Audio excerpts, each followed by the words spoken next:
Wassail. So, I've been out for a walk. It was a long way. I went to a magic shop and got a new tarot deck. So I came back and I thought we needed to do a nice new moon reading for everybody. Wassail, Patrick. So this new tarot deck, I'm just going to talk to Patrick, whether anyone else is here or not. Oh no, look, we've got 11 people. So this is the new tarot deck.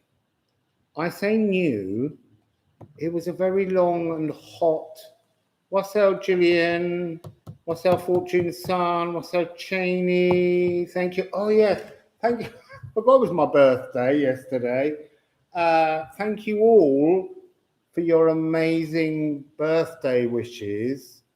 I've read them all, but I haven't replied to anybody because I've just been caught up in being alive, would be my phrase. And thank you all for all those beautiful messages. And thank you all for the gifts that you've sent. So I've been for a very long, sweaty walk, and I found a magic shop finally. And she had some tarot cards, but she didn't have many. But she did have this second-hand vintage set of tarot cards from 1981. And Wassail Linda, I had a beautiful birthday. Thank you. It was beautiful at Chichen Itza's sort of twin site. Chichen Itza kind of lowered its energies, and then Mayapan grew. And Mayapan was much more about a town, and it was amazing. And then we went to Mani. So this is by Karen Vogel and Vicki Noble. It's Vogel and Noble. Wassail Rune. Wassail Eve. So I've got this new deck, but whoever had it before me, they only ever used the major arcana. So they're kind of really old and faded and creamy and battered. And then all the minor arcana are as bright and shiny as anything. So we're going to do those. We're going to do all the signs. I feel like it's a bit of a vintage hour. It's for this triple conjunction new moon. I've also got out my Morgan Greer, my first ever tarot deck. So I thought perhaps between those, we'd get some really interesting messages. I've just realized I don't have the runes. I'm not doing anything without the runes. Although, I do sometimes think I should test myself. Look, they're there. I don't know what I'm doing. I'm hot and I'm tired, and so I think good messages have come through. Did you all enjoy visiting Mayapan with me? It was so beautiful, so beautiful. I need a little dab. I need a little dab. I've got a bigger towel because I reckon we might be here a while.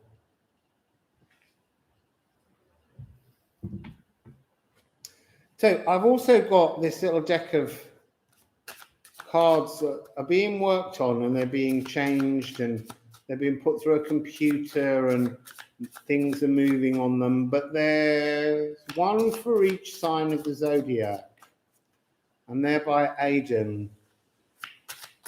So he made them for me in Portugal. I'm sweating until Thursday. And then on Thursday in the evening at 10:20, I'm getting on a bus. And the bus is a 16-hour refrigeration ride all the way down through Mexico to Chiapas. And when we get to Chiapas, you have to go all the way up a really tall mountain. And then it's only going to be 21 degrees in the day and 10 degrees at night. And it's in a place that we call San Cristobal de las Casas, but its indigenous name is Joval, which means the place in the clouds. and they get lots of fog and rain. Sounds like Britain.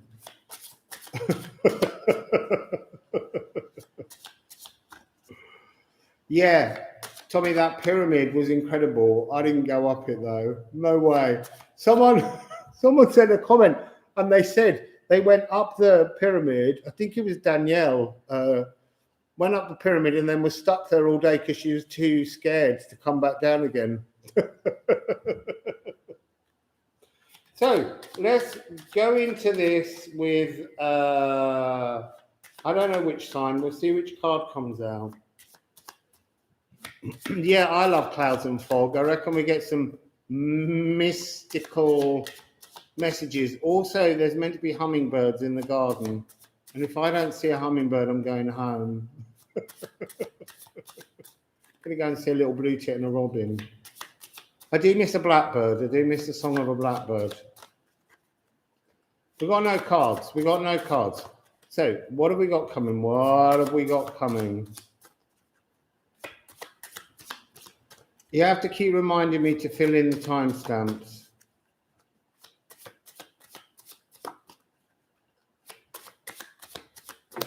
Hooray! We've got one. Hey, Reem, look, it's you first. It's Sagittarius.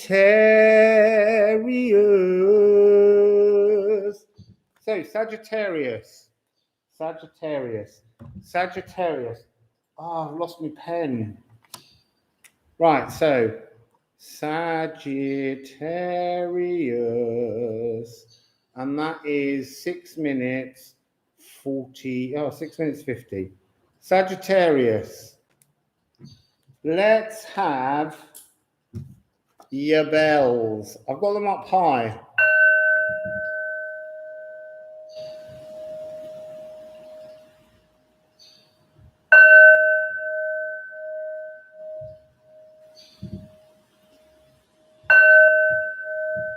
Right, I don't know what this is about, but I've got this feeling that you're all journaling because I'm being shown a paperweight, unless you're attempting to bludgeon somebody to death with it.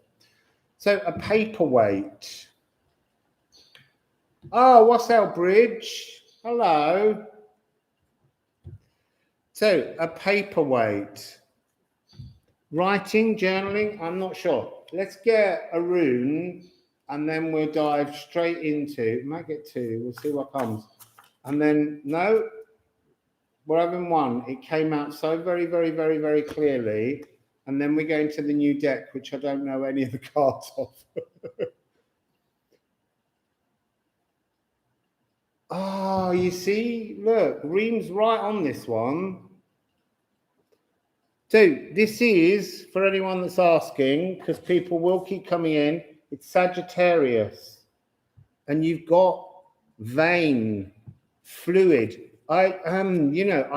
Ordinarily, I would say that it's the movement of the weather vane, the fluidity. But actually, it's the fluidity of writing.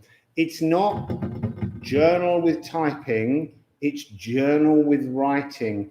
There's something about when you type, it uses much less neurons in your head. When you write a message, your hand, your body becomes involved in the whole process, and it drives much more connection, much more memory. So,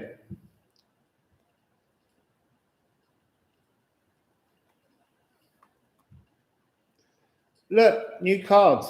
I'm so excited by them. I put a circle t-shirt on to match the circle. It's my birth chart. So, I've never shuffled circular cards. Ooh, that feels a bit funny. I got one.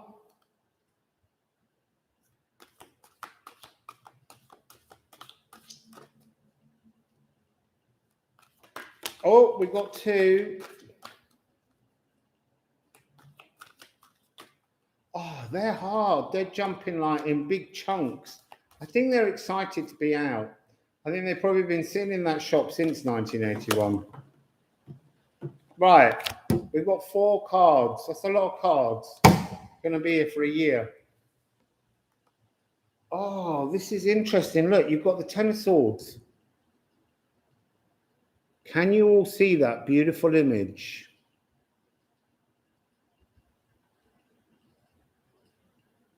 So, journaling. I feel like you're journaling with your hand has reached a point. Look, these are people, they're falling out of the temple. The pen is mightier than the sword. It's something to do with battling frequencies within your spiritual practice. Maybe you're doing automatic writing. Maybe you're allowing frequencies to just flow from within you. And you've reached a point where you're almost, it's like you've written things and you're almost wanting to tear out the pages and throw them away. It's maybe things, vintage, old things are coming up and you're needing to remove them because you've got the World card, which is just gorgeous. I love these new images. She's got a tambourine and she's got the fiery wand. All around her are humans all touching each other, feet and head, hands. They're all joined. The whole world is joined. I'm being drawn to the garland. Now, when I was in Peru, we saw lots of beautiful murals, and they kept telling stories about how the lines that came out of the murals that went to little star shapes, a little bit like these in the garland, that they were all to do with fishing. But my friend Olga, who's doing the artwork for the rune deck, the Raw Runes, she corrected them and told them that actually they're cross sections of the different plants that are used as medicines to can you please explain Sag energy a bit, please? I don't want to spend too long doing that kind of thing. Sagittarius is a fire sign. It's also a sign that suffers very easily from wounds because it's represented as sort of because of its centaur, it's connected to Chiron, the centaur. And it's like a Sagittarius flashes between being this wonderful, kind healer to suffering with a kind of irrationality around thoughts. And in a weird way, that's kind of what this energy is. It's allowing a fluid energy to come through. So it's like things are coming through as automatic channeling, as dreaming, and they feel like they're wonderful. They're wonderful moments of clarity as they flow out through your hand, through your pen as you write. And then you need to take them, and I kind of want to say, drop them into the sea. It's not really, that's what the fluid is. It's something about if you were to write in some kind of water-soluble pen, then you could place what you've written in water and watch the energy of the water bleed away rather than that old way in which we write something down and burn it. This has got something to do with allowing it to bleed into the Akashic records, to release. It's coming to you from the Akashic records and it's time to release it. And then we have I'm just looking at the numbers, 1021. There's a lot of twos. Do you then have the Four of Wands? So I'm going to show you the card, and then I'll have to have a look at it.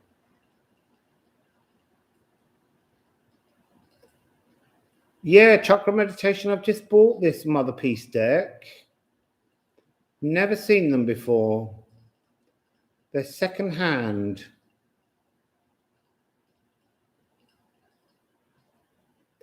Look, It doesn't matter that you burnt it before. This is something you need to go and get yourself a water-soluble pen or a nice fountain pen. There's something about needing something. Yeah, you could do it in watercolor paints. It's something about witnessing what you've written just be taken away by the emotions. It's an emotional cleansing. It's not a burning away. So let me have a look at this card. Right, now look, people, you've got lilies and you've got a hummingbird at the top. So there's something about this energy of releasing the old emotions. You need to celebrate the vintage frequencies that you're about to release. It's a healing. It's a really beautiful heart healing.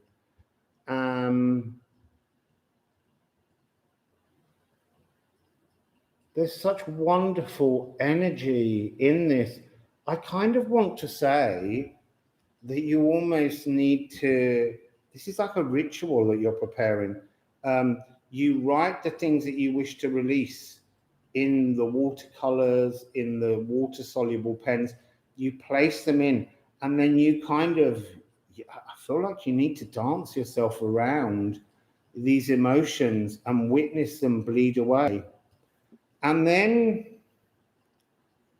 this is the Two of Cups, and it's a celebration between yourself, an old life that you once led, and the dolphins are representing the two versions of your higher self that connect to you both now and both then. It's like some kind of agreement to absorb away some kind of beautiful energy. That's lovely. I'm just going to put on a couple of these just to keep with the vintage. Hello, Corey. Yeah. Wassail, Corey. Did you hear me? Oh, right. I'm not taking that one, but I'll take the 2 or 3 that are down. Oh, I want to say, look, you've got the Queen of Swords. And I have just, on my way back from the magic shop, I found something I've been looking for a long time. And I'll hold her up because she's such a beautiful Queen of Swords. And actually, there's a tree that grows here in Mexico that's called the Royal Ponciana tree in English. And it has the most beautiful, soft, gentle leaves that are made from very small pieces on lines, and the light that comes off them slightly unreal here. And then it has these flame red flowers that come all over the thank you, happy birthday to everyone else and me. It has these flame red flowers that come, and the whole tree shimmers with a kind of ethereal quality. It's the most beautiful tree, and they're all over the place. But then it has the most ridiculous seed pods that appear on it. So, oh, Penelope, did you have a good birthday? I hope so. I thought about you that day. It has the most crazy seed pods. They're usually black. The ones hanging on the tree are green. They're incredibly long. They're totally outsized. And today I actually found a green one under a tree as I was walking back from the magic shop. And I've got it here because I thought when the Queen of Swords comes out in a deck, or the Ace of Swords, I'm going to show you the lovely seed. It's crazy. It's like a saber. Look at that beauty. It's like someone's painted it, but honestly, and it rattles slightly as it gets older, and it feels like it's It's here to cut away something. So what I want to say about this Queen of Swords is you've been standing in Queen of Swords energy for a very long time. And you've been working like you've been slogging away with your journaling to complete a task. The problem is you didn't know what that task was. The task is to throw these old vintage emotions into the water. And then King of Pentacles, people, it's like being totally at one with yourself, being in shaman energy in the real world. So we'll get this out every time a relevant sword frequency appears. But what an amazing pod. I mean, it's huge. And there's loads of them that hang on the tree and they defy the delicacy of the whole of the rest of the tree. Amazing. So that's Queen of Swords energy. Now we're going to move to another sign, and we've got cards to help us get there. Where have I put them? It's all very confusing. I'm having to sit on the floor because when I tried to do it on the table, I couldn't see, I wouldn't be able to read any of the comments.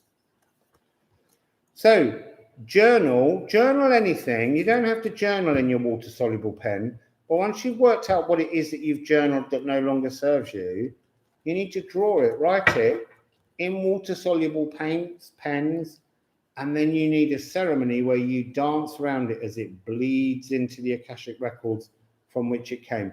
Return it from whence it came. It no longer serves you. Beautiful. So, who are we doing next? We've got the little cards that Aidan made me in Portugal.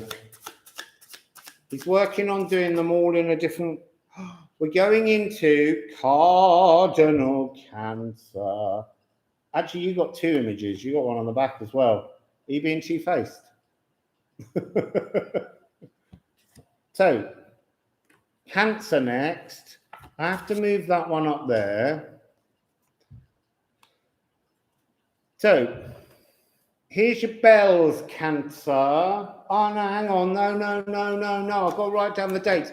I said to you, remind me to write down the timestamps. What's up with you? So, Cancer, C-A-N-C-E-R, 2252. That's quite nice. I like that number. 2252. Here's your bells.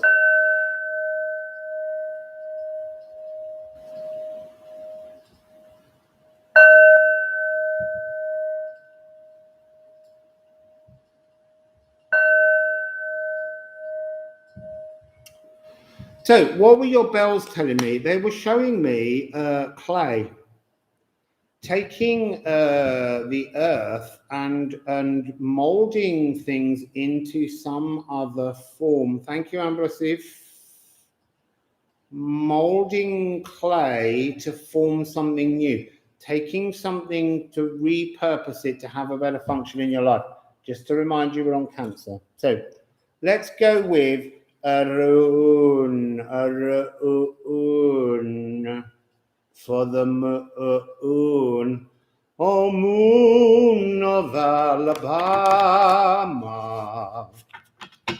That's for someone from Alabama, apparently.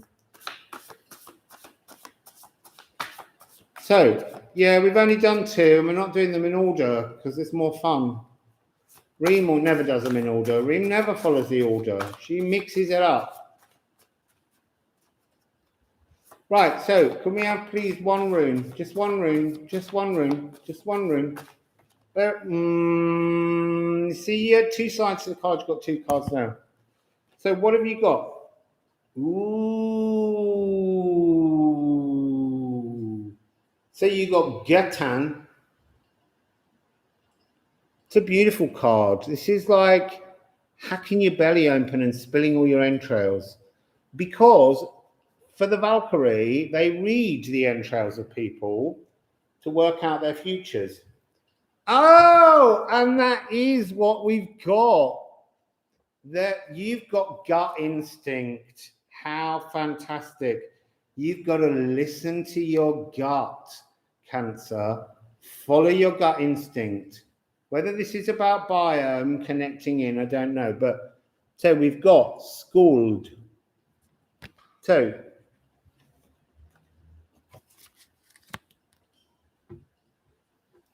right, so, oh no, not that deck first. We're doing the new vintage deck.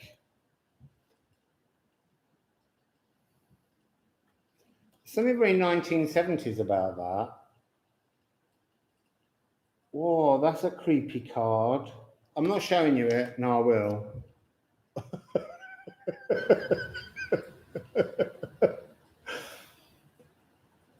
That's weird.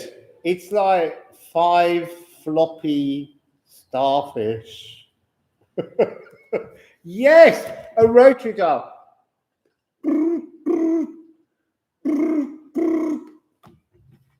So, yeah, and a disco. It's very sequin. It's very 1970s, but they're actually from the 80s. Oh my God. Yeah, that was 5 COVID starfish getting back in the jars. So we have one card. We have the Priestess of Discs, which is the Queen of Discs, Cancer. Oh, they're hard. Oi. Ooh. Oi, you've got 5. What's going on? Right, so where does we go? Where does we go with this? Well, you've got some lovely cards. Right, so you begin with the Priestess of Discs, which is the Queen of Discs.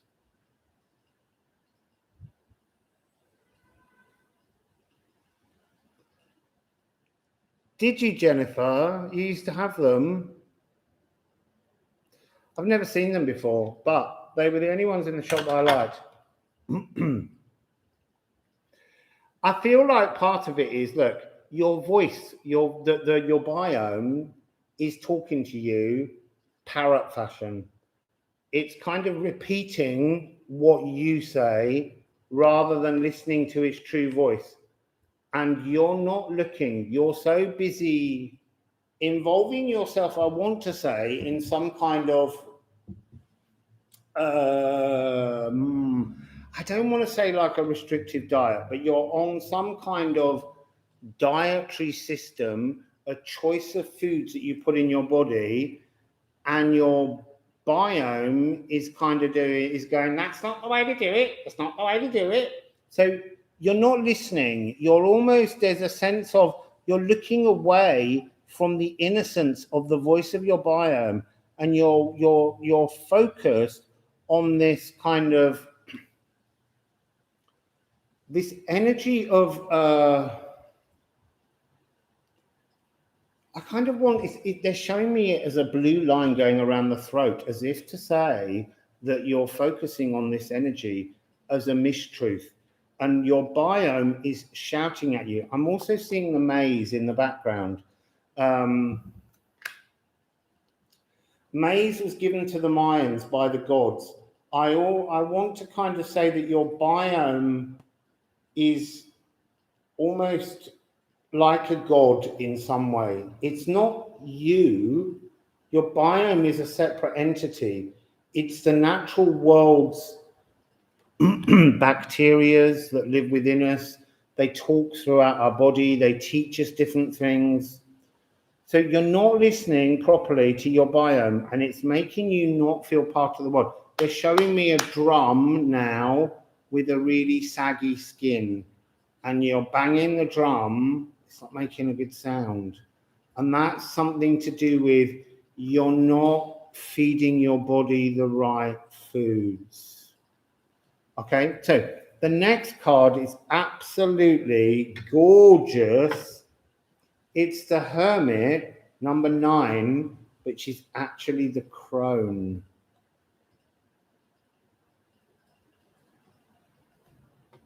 So that's absolutely gorgeous. Wassail Stephanie, Wassail Jennifer, Wassail Gwen, just giving you a chance to look at this beautiful card. Wassail Magby, Wassail Elsa. So, what do I see in this crone? I see a loss of direction. There's three pathways in life.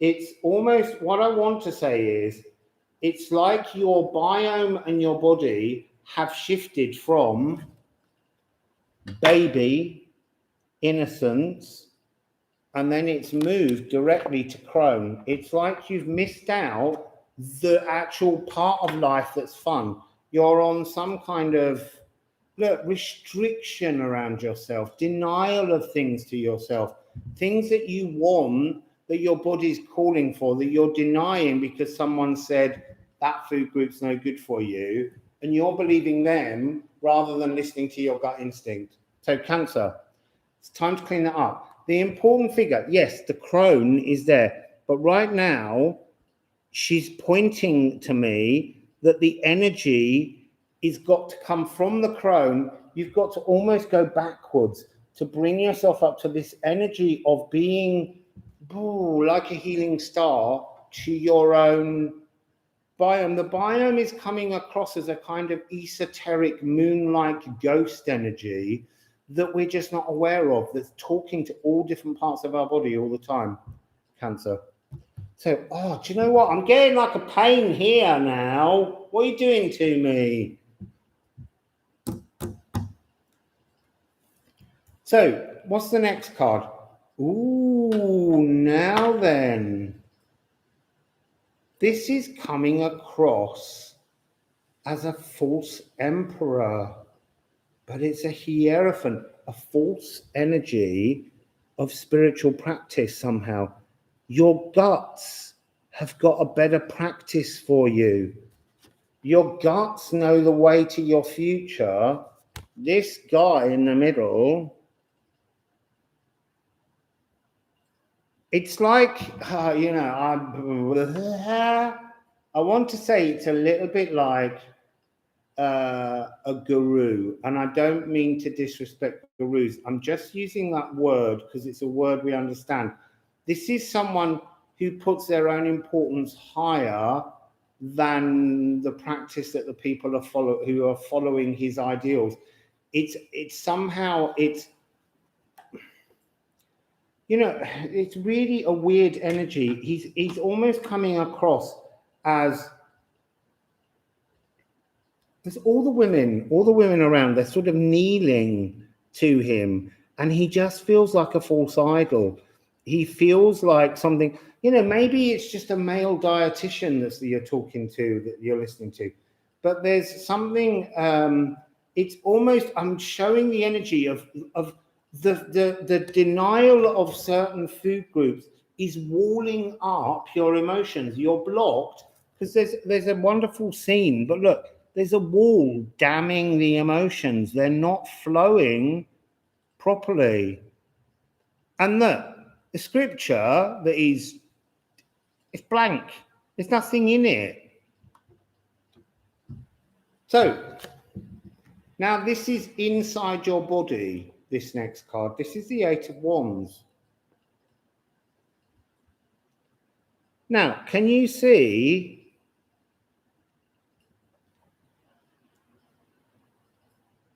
It's almost like they're showing me these all traveling in the wrong direction somehow. And you need to change the direction of the bacteria. It's like they're all escaping. It's like look, I'm getting the energy of whatever it is that you're eating that's disturbing your biome is creating an energy of like your biome's being suppressed. So this could be, for instance, things like artificial sweeteners. They're often said to suppress the diversity of your biome. And it's almost like, it's like firing blanks. It's like following this scripture, following this plan that you've got. It's just, it's sending, it's, you're losing the connection more and more. This pain here, who's got this pain here? It's agony. Oh, I need that to go away. I need a bit of water to cleanse. My biome saying, put some water in.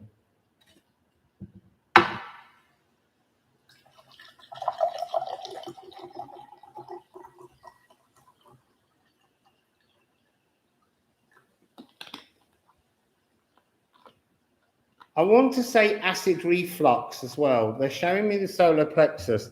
There's a little hook thing in your solar plexus that needs unhooking to take away that acid reflux.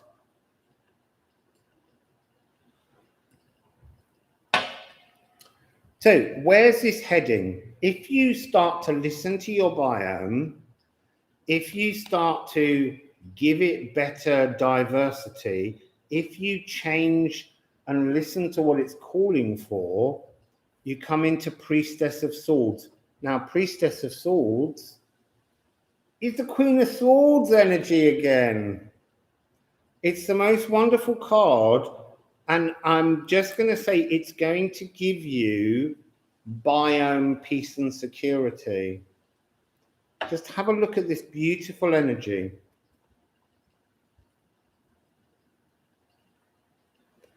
Hey, Wassail William.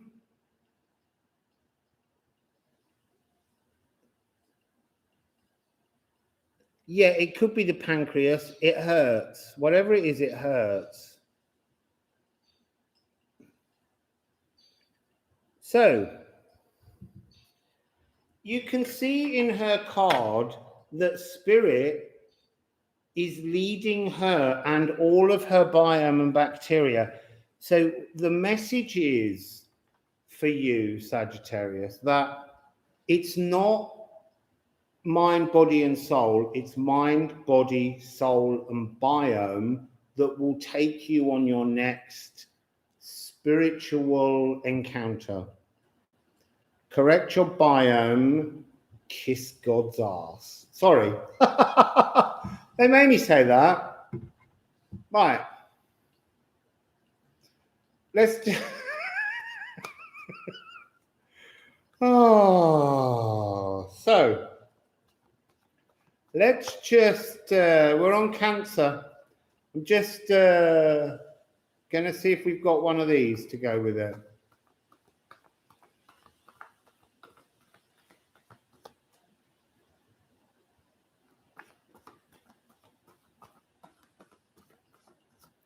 No, it doesn't seem like you have. I'll give them one more go. I think they're saying your message is sort your diet out, stop listening to those. Yeah, there's nothing coming. You don't get another one of those cards. We'll just look at the bottom. Way! See? Eve, it's happening all the time. You need to cut out that dietitian with your lovely Queen of Swords energy. Look, actually, that's really interesting. There's something about the connection between your Crohn's biome is now in line. They're both walking with a stick, one with a crook, one with a kind of walking stick, but they're now flowing. So that was Cancer. So let's slip these cards back in to the deck. And then we'll have another little dab just to keep, oh, hang on, I've got to put them back. The runes need to go back. The Cancer card goes up there. We get the next lot out. And we're going to shuffle and we're going to do a timestamp. Thank you for reminding me, everybody. I want to say, if you didn't watch the reading yesterday, The Mayan world tree is called the saber. It's not spelled the same, but there's something about this seed pod that reminds me of a saber. It's a different tree. So, here we go. What's coming next? Oh, my legs are so hot. I've got shorts on, but they're just like, there's a glaze over them. Taurus. Can you see the little Taurus horns in there? So, Taurus. Taurus. I know. 44. I liked it. I saw it at 44. I'm having that. Liking these numbers. So, Taurus. People, Taurus. People, Taurus. I'll leave Taurus there to remind me to keep saying Taurus. I'll put those there. We go to the runes. Oh no, the bells, the bells, the bells. You got to remind me. Yeah, my feet are all right. They're a little bit sore because I walked too far today in my sun hat.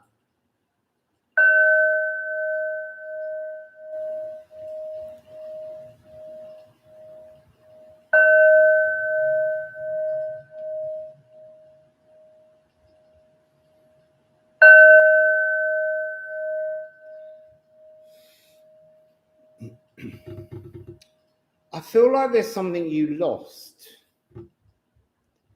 I don't know what it means, but my Chiron is in Taurus. If you look on my website, there's an entire long, very heavy primal wounds of Taurus. Well, it's primal wounds of everything with Chiron. And you'll be able to look it up and you'll discover what it means to you. So the loss of something and a hunger for its return. But I don't think the bells wanted it to be returned. It's like something's missing and you want it back, but you're not supposed to get it back. I've got to stretch my legs. Ugh. And the other one. Ugh. Oh. Maybe it's your flexibility. Oh. You see, there's something in that, you fixed Earthians. So,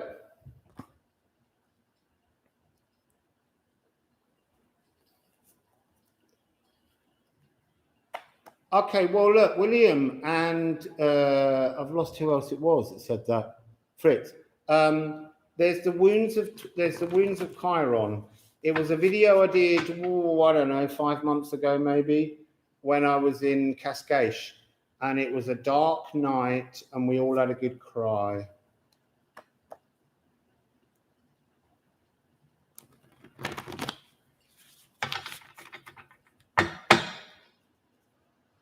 Do you know what? We are getting old. In fact, yesterday, when I sat down in Manny to do the reading and I sat cross-legged, the driver said to me, oh, I can remember once being able to sit cross-legged.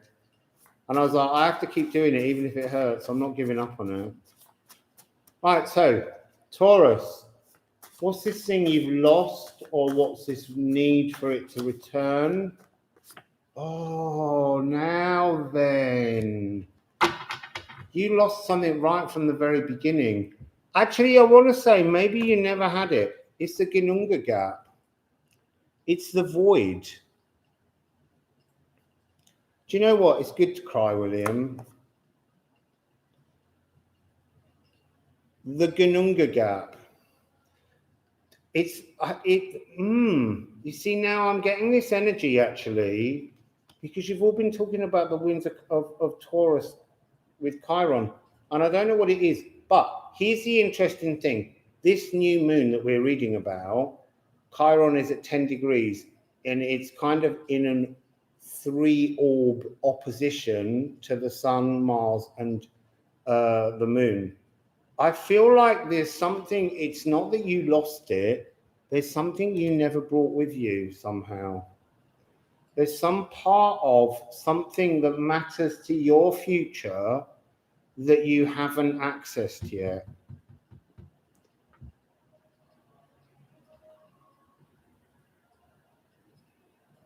Oh, thanks, Penelope. So the seed, the void, was stuck in the void. What never came out the void? Taurus. What never came out the void? Well, I like doing a rifle around cards. Wassail, Janet. The wind picking up. That's not a miracle. I'm telling you.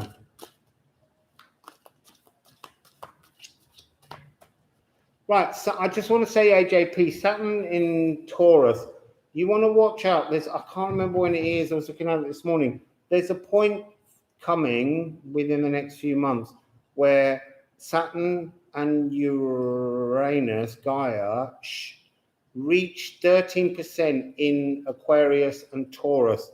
And there's some kind of battle royal going on, like a discomfort, because they're square. I can't remember the date.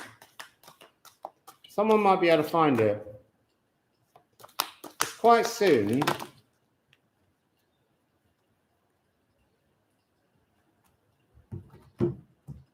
See, now that's really interesting. You've got two of the cards that have already come out, and you've got two face down, which I'm not going to look at.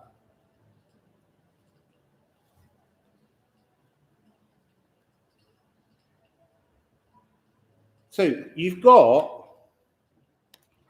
these are the two that came out before, but I want to say that this second one is being shown to me. So you've got the Ten of Swords, this need to end a longing. You need to end the longing. You also need to stop. Do you see how these energies, they are going down, but actually they're showing me them returning. They're showing me this energy coming up. It's like this thing that you pine for is so wrapped up somehow in the weight of the earth that it couldn't be found before. And now that the earth's energies are changing, it's like, I kind of want to say it's love. You can't find love. It's not been there. This is coming across as Cupid, but it feels like Cupid's pulling up all of your, you see, I don't want to say prayers because it's not prayers. It's pulling up all the emotional misunderstandings that you've been suffering with, and it's drawing them up to do some kind of transformation, because you've got the Nine of Discs. There's so much symbolism going on in this card. I'm just going to show you all first.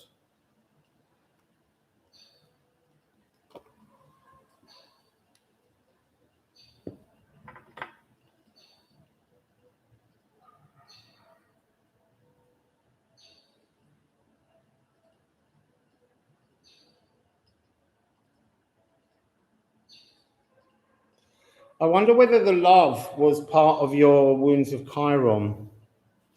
We're going to have to look at that.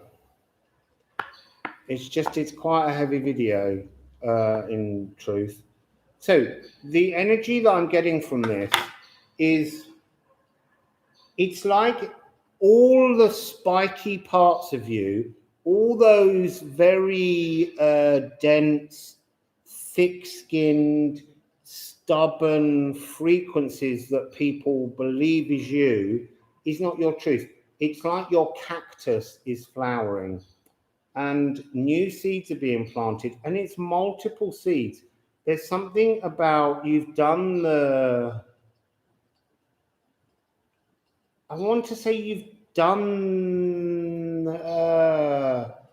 it's like the schooling, or you've done the course, you've done all the things around unconditional love.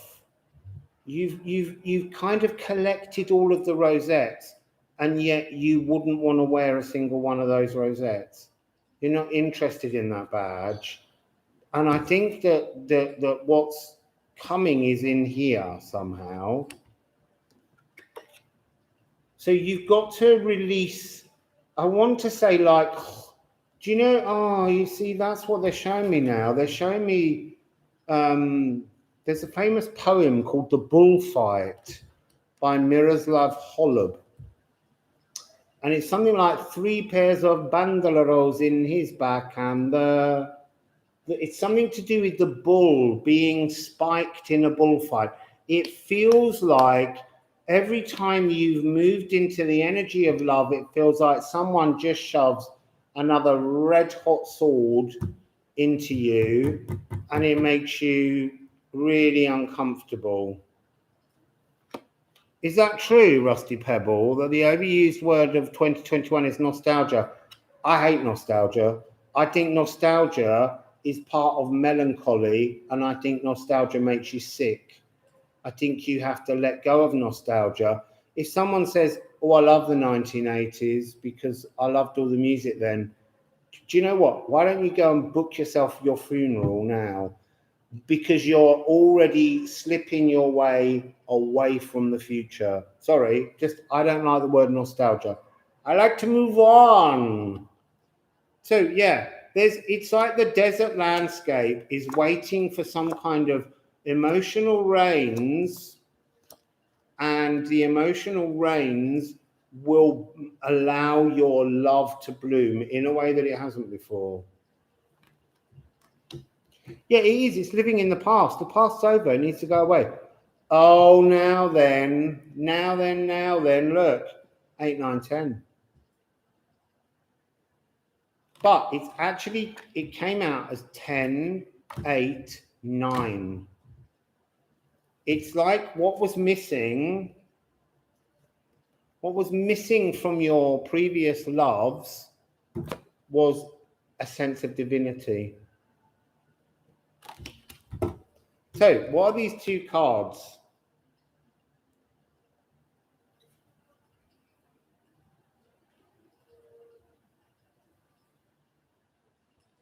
We've got another card that's come out before. We've got the Hierophant and the 2 of Swords.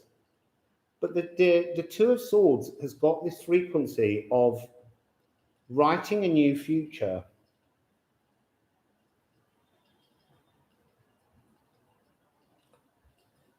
And again, it's like the Hierophant is demonstrating the holding back of the emotional tides. It's like the blockage. When I said the 9 was missing, it's because this bugger was holding it back. I want to say that this is every previous partner you've ever had. And I want to say, full of shit.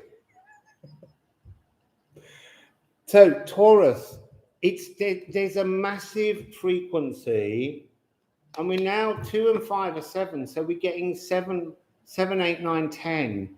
But your whole life's been out of order. It needs to be rewritten. There's a blank page to come in. There's a new scripture. But you're the one that has to start writing it. You have to, these 2 feathers that are spiritual arcs being drawn into the sky.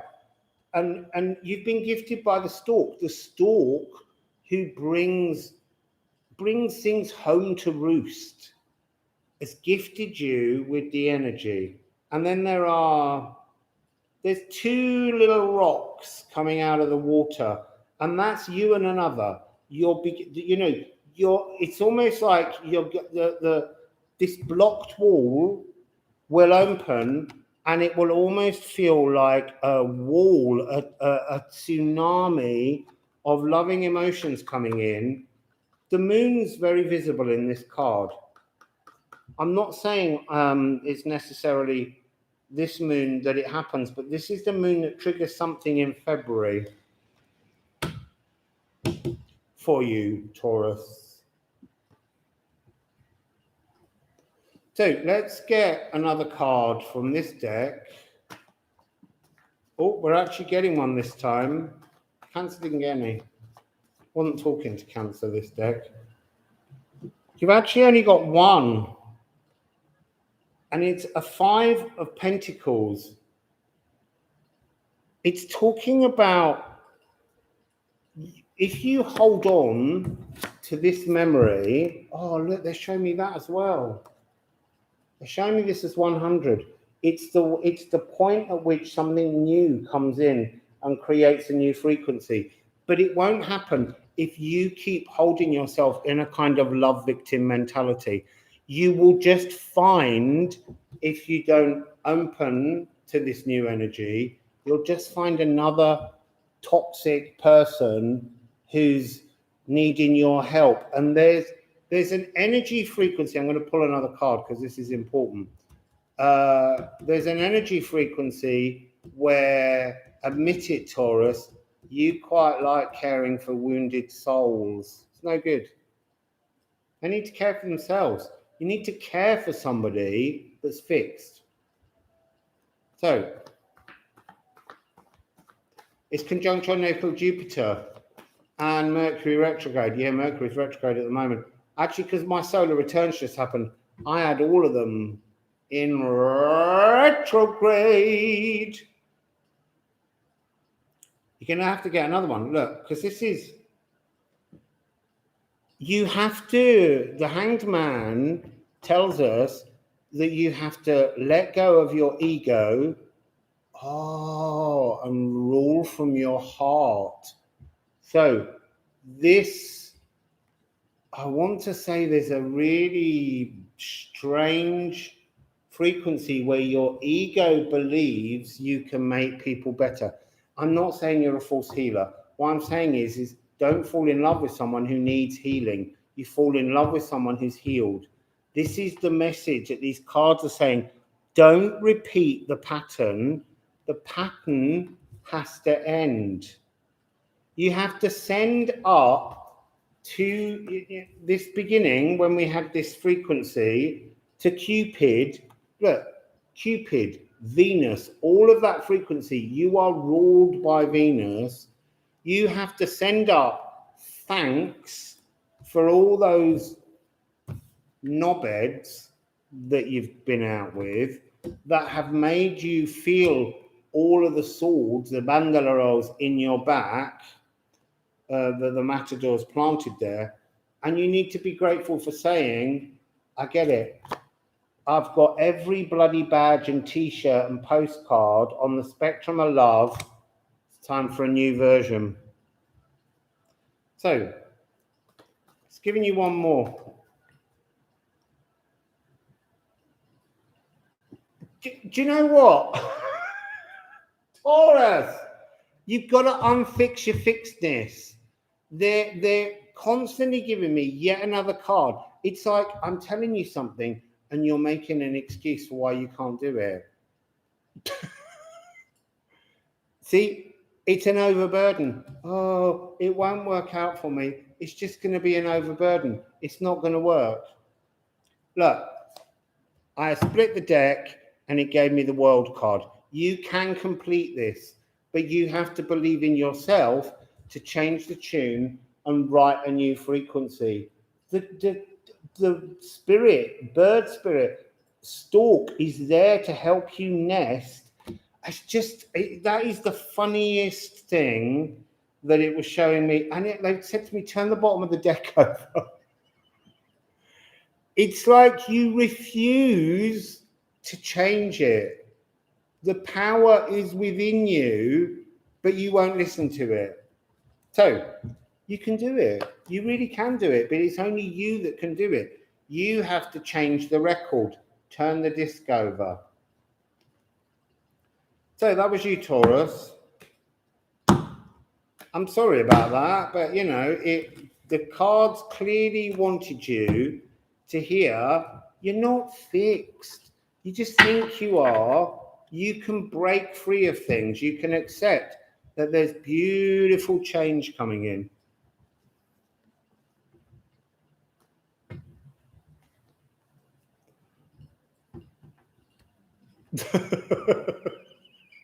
Giving the sweetest tough love messages. But I've got to bring my legs back in again now.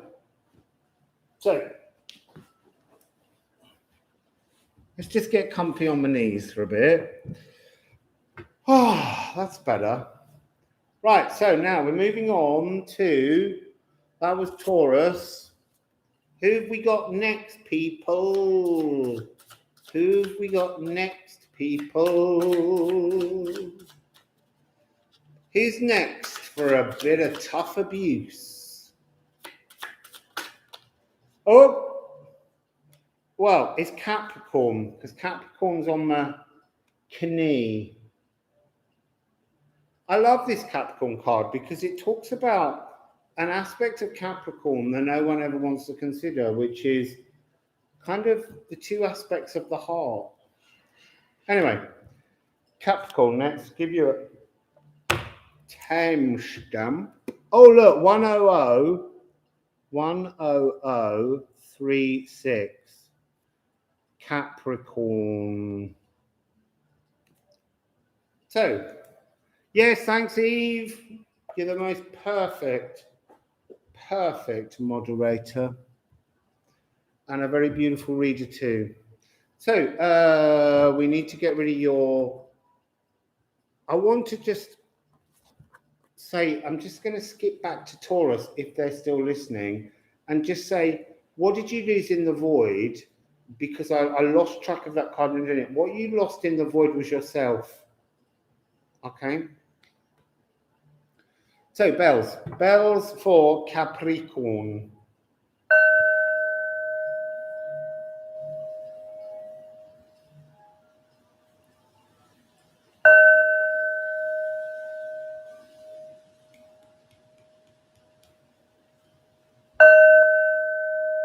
Right, carrot and a stick. Carrot and a stick. It's like you need poking. It's like you need tempting. It's like there's some aspect of you that you need leading somewhere, Capricorn. So let's get a rune. Let's get a rune.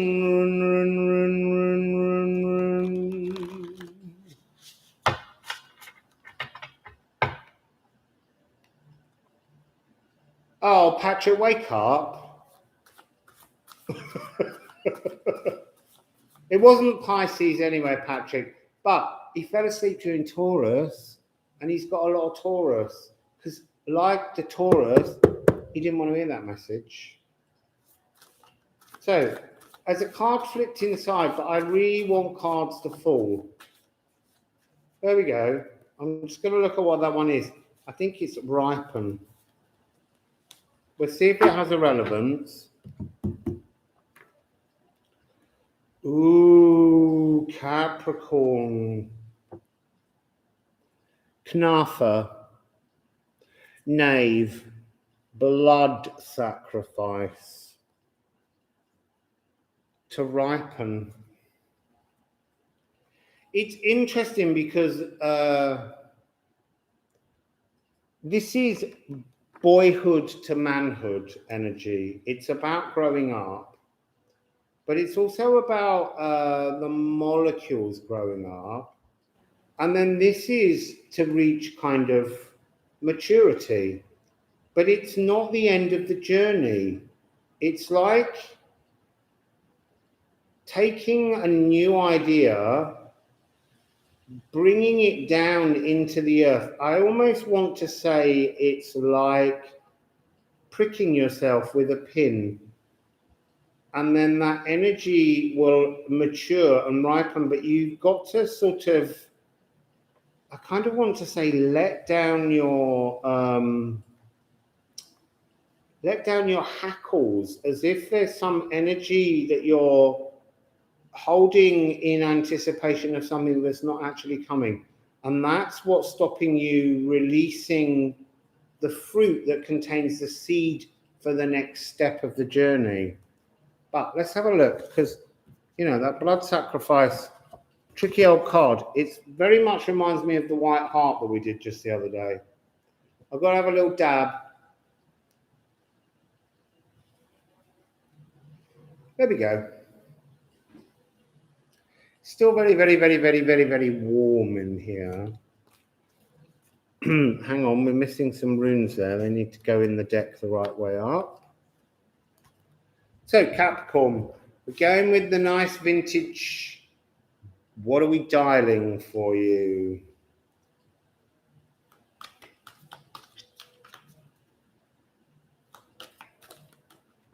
Oh, Capricorn. No, you can't have 12 cards. I've got 2, but I like another at least. There we go, 4.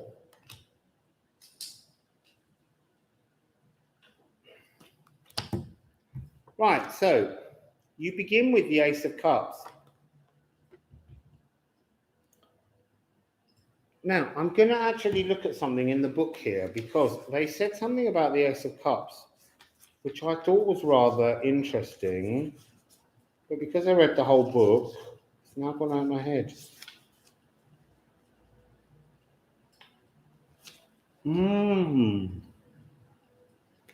So it's about falling in love, but not with a person. It's about falling in love with something that's behind the veil.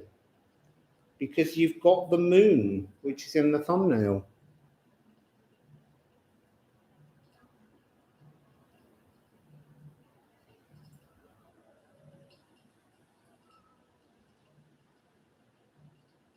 So, what am I getting here? There's some kind of sort of, it's very watery. I want to point out that it's very, very watery. You have 2 oceans. I want to say that there's a freedom in water. It's the mergoat frequency. The falling in love aspect is the Aphrodite. The mergoat is actually pulls the conch shell coach that Aphrodite rides. So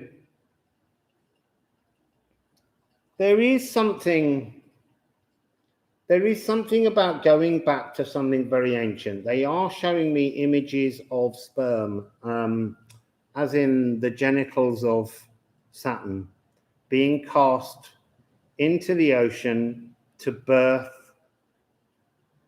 to birth Aphrodite.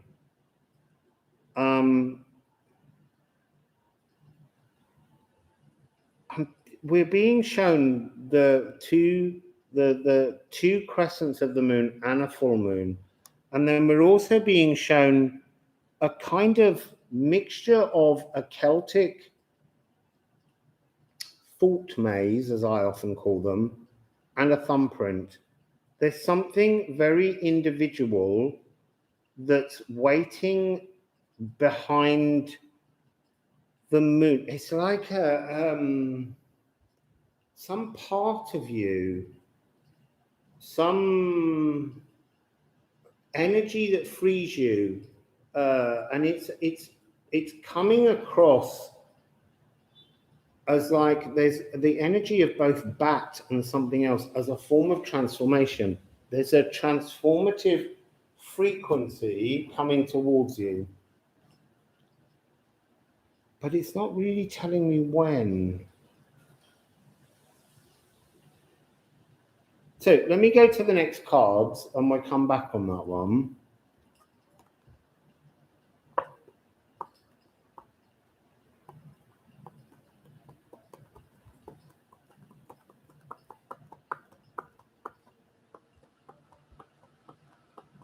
Yeah, I mean, I see that you are all picking up very masculine energies on this. And there are, you know, there's sort of third gender aspects that come around with the seahorse, and the third gender here in Mexico is a shaman energy. But at the moment, the energies coming across here, it begins with, I mean, this is like a boyhood. This is like a youth diving into love, but love of something unobtainable, something esoteric. It's almost it's like the act of believing in something so long ago, a vintage energy that's never been resolved, but there's some kind of transformation coming upon it. because we have the Six of Swords, and I just want you to look at this energy in this card. This is like air frequency is freeing up a doorway, creating a kind of whirlwind around things. 1,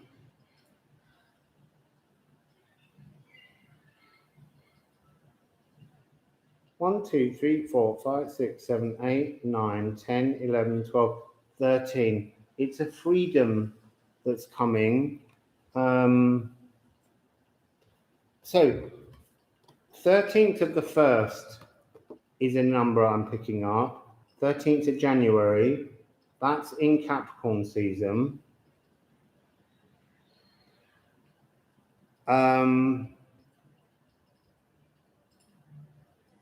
The Six of Swords has always got a frequency of balanced healing and moving forwards. But there's something about this that's sort of rotating a little bit like, Wassail Shelley. There's something about this that's rotating right now. I'm getting really high-pitched ringing in my ears around this frequency. There's something coming to you. Oh, that's painful.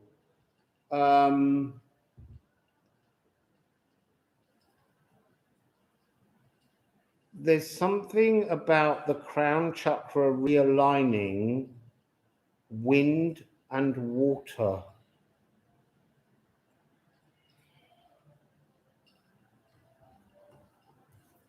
But there's something very collective about it. And you've got the 10 of discs. There's something about birthing a new idea. Oh, it's the fruit. You're bearing fruit. There's something that you've had for so long, that finally begins to bear fruit. But it won't bear fruit until after the 13th of January. In your season, because here the woman's giving birth and everyone else is standing around shielding, but collective. There's something, it's like gatherings. It is about a gathering. Oh, but it starts with a Pluto, because Pluto's in your sign on the 6th of the 10th. Something for Capricorn begins forming now, and it's some kind of rebirth. It's a philosophical, emotional rebirth that's individual. It's a thumbprint, but it's also, by the pricking of my thumb, something wicked this way comes. There's that notion of it being there is something discomforting about this energy that's coming in. But it's absolutely beautiful. That's the really weird thing. It's an energy that will draw people together. But the 6th of October, when Pluto turns around and goes prograde, stationary prograde, that's when this begins. And it culminates for you on the 13th of January with some kind of understanding of something very, very old. So look, you have 13 again. It's being very clear, not just about 13, but also of the birth of something new and innocent, a new thought process, a new clarity. But this is also Pluto energy. It's very strong, Capricorn, that you've got to change something from the 6th to the 13th. And the devil energy is coming across as the frequency. There's a blue bee on this card, and that's like this interdimensionality and the magic. It's almost, you see, this here, this was coming across as some kind of Galdia magic taking form, like a spoken word, but it's something to do with you've got to watch, you've got to be very conscious of your ego not leading you down the wrong path as you head towards the 13th. You have to be led by your heart. Oh, and that's what that energy was at the beginning when I talked about how interesting it was that you've got both heart chakras present in that card. There's something about don't walk down that same pathway of, they're saying belligerence in my head. Cardinal Earth. There's something about you needing, to be more Libra. You need to be more Cardinal Air and not Cardinal Earth. The Cardinal Earth will lead you down the wrong pathway. You need to be more balanced. And then you get the Knight of Cups. And the Knight of Cups is intelligent. He knows how to protect himself from his own ego. So you have to protect yourself, Capricorn, from the belligerence of your own ego and try and lead from this. Look, they're saying to me, just hold these up and just say, remember the emotional beliefs that you had a long time ago. When you were first flushed with the heart chakra coming online, the first flush of love holds some kind of vintage understanding to help you to rid your ego of leading you down the wrong pathway. And this is Capricorn energy again. It's almost like this is the default setting that others give you, and Pluto's giving you the chance to link into some kind of change. And they are saying Libra energy. So they're saying to me, Libra new moon, Scorpio new moon, not the Sagittarius one, but then your own new moon. You've got to find a new way of dealing with your ego.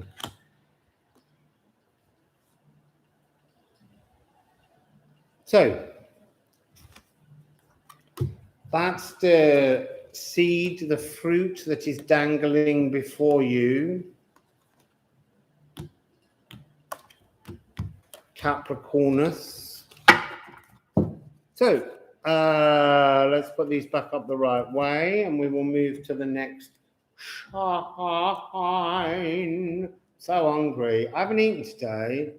I wasn't very hungry, and then I went for a walk and I thought I'll get something to eat when I'm out walking, and it's so hard buying food that doesn't have meat in it here, and it's so difficult cooking because it's too bloody hot.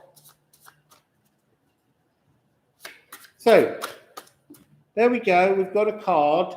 Who have we got next? Oh, Libra. It's Libra, the lovely Libra. So, Libra. Libra 11844. So Libra, let's give you some bells, Libra. You see, even before I rang the bells, I was seeing seagulls,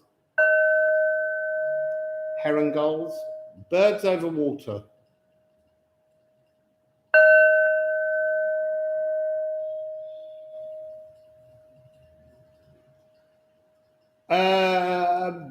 Bickering. Like there's a lot of bickering going on around you, Libra.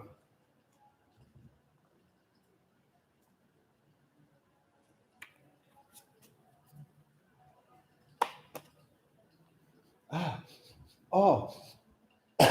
can smell like wet soil. It's not raining. I can really smell rain. I can smell water sorcery on the air, Libra.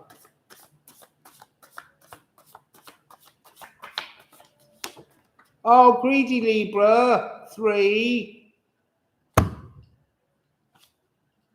Ooh. Ooh. Oh. So Libra, you start with shadows and nutrients. Nid 10. It's your month, October. And then wild ox, to be free. And then you've got Raza, to explore, to engage in yourself. So the runes are saying you have to free yourself of your shadows. You cannot hang on to them in this season. You have to let go of them. Look, this is like the out of balance scales. They're not, you haven't even drawn them properly. They're the out of balance scales. Maybe we put this on the top. It's all about out of balance scales. Look at your frequencies, Libra. You've got to come into balance, and to do that, you've got to shed the shadows. I'm always telling you, face your shadows, and that's a really good thing to do. But you do have to let go of them at some point. You don't hang on to them and wear them like badges.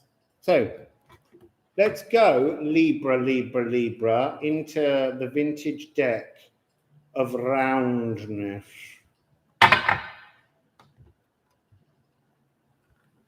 Yeah, it's the cosmic scales of justice. But that doesn't mean Libras are very good at using them.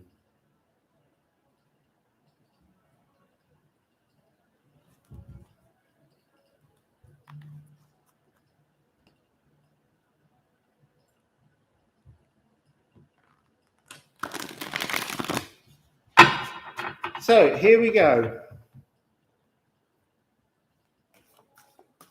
Here we go, Libra. What have you got? What have you got in the vintage cards that's in your shadows, that's keeping you out of balance? You need to explore yourself, not explore others.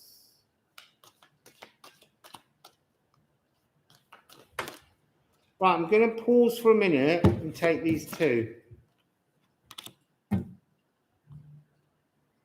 Daughter of Swords. Now then. What an amazing card.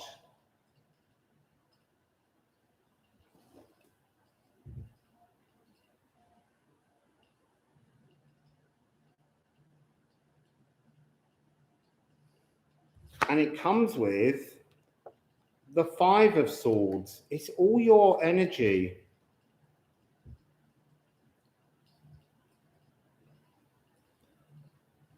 I want to say that this has got that frequency that was just shown in the last reading for Capricorn. There was a blue bee, now we have a yellow wasp. It's interdimensionality, but it's like a thought coming through the wind. So what have you got here? It's really interesting. There's a whirlwind passing through the eye of a stone, which for me, this stone, I used to sit in the Peace Park garden in Alexandra Park in Hastings, and there was a giant stone like this, and it was big, and it had a big hole in it. And one day when no one was there during COVID, I climbed through the hole because I felt like I needed to go through the stone, through the earth, to change a dimension. There's something about interdimensionality going on here in these cards, and it's very much, Eve, we've got the pod seed, the saber is here. This daughter, look, she's blowing air, she's thinking air, her hair is air, but there's something about, I want to say, Libra, that it's almost like your shadows are attacking your own freedom. And it's like you're casting a blockage over yourselves.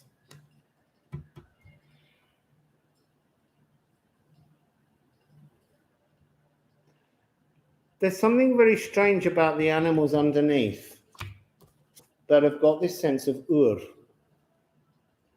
There's like a wild boar. There's some kind of mountain goat. And then I'm not sure what the black creature is behind. But if you have a look at it.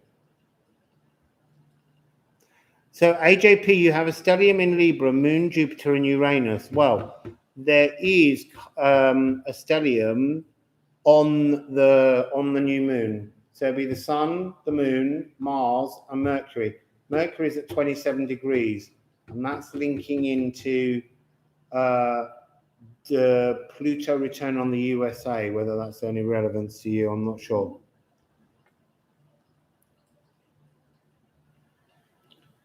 About animal watchers, there is an animal watcher card in here in the runes. This is about, I feel like this is defending the freedoms of everybody else but never yourself, Libra. It's as simple as that. It's come through.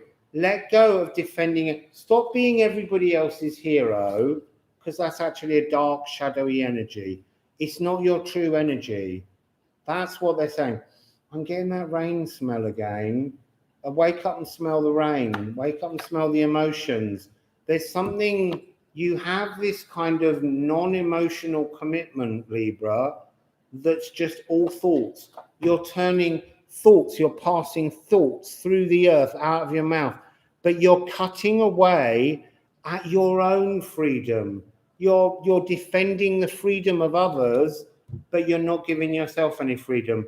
And Spirit is trying to reach through the dimensions to get you to explore you.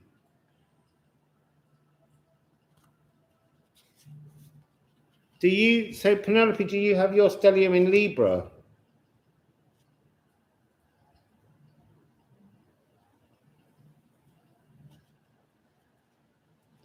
No, I'm sorry, Fritz. I wouldn't say that they represent grounding. What I would say is they represent this noble notion within a Libra to defend the freedom of these creatures to not be bound up. Not to do with grounding, but actually just to do with defending the rights of others. It is in Libra. So again, there is a stellium, a 4-planet stellium taking place in Libra on the 6th.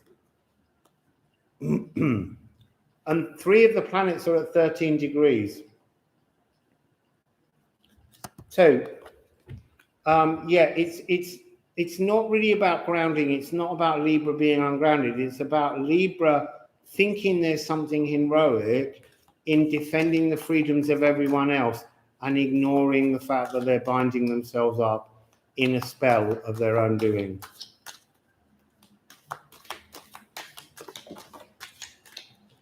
So, what have you got, Libra? Ooh, you've got a lot of emotions. You've got the 8 and 9 of Cups now. You've got to connect with the sea. That was that, didn't you? Anyway, look, you got the 8 of Cups. Octopus frequency.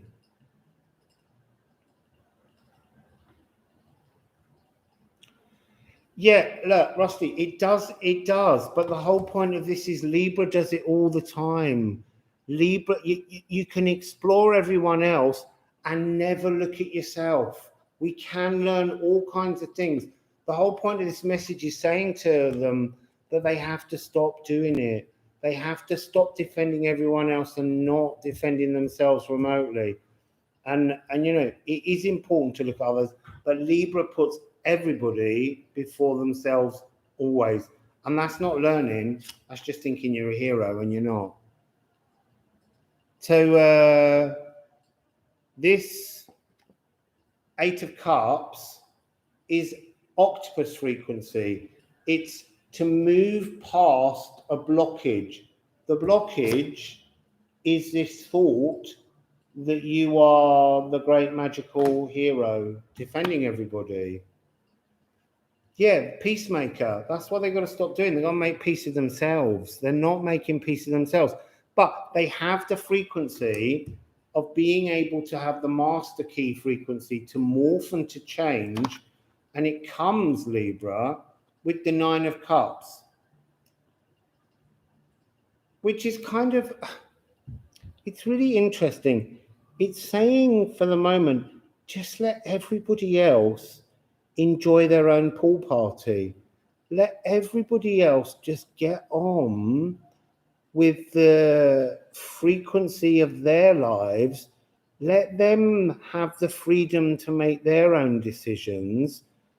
Don't feel that you have to ride in as this, the scales of justice, the sword of truth. You know, they've all got their own little, look, it's perfect. Look, you're holding everybody else's emotions. You're holding all the jugs for everybody. You're juggling everything around, but it's hurting you. It's dragging you down, Libra.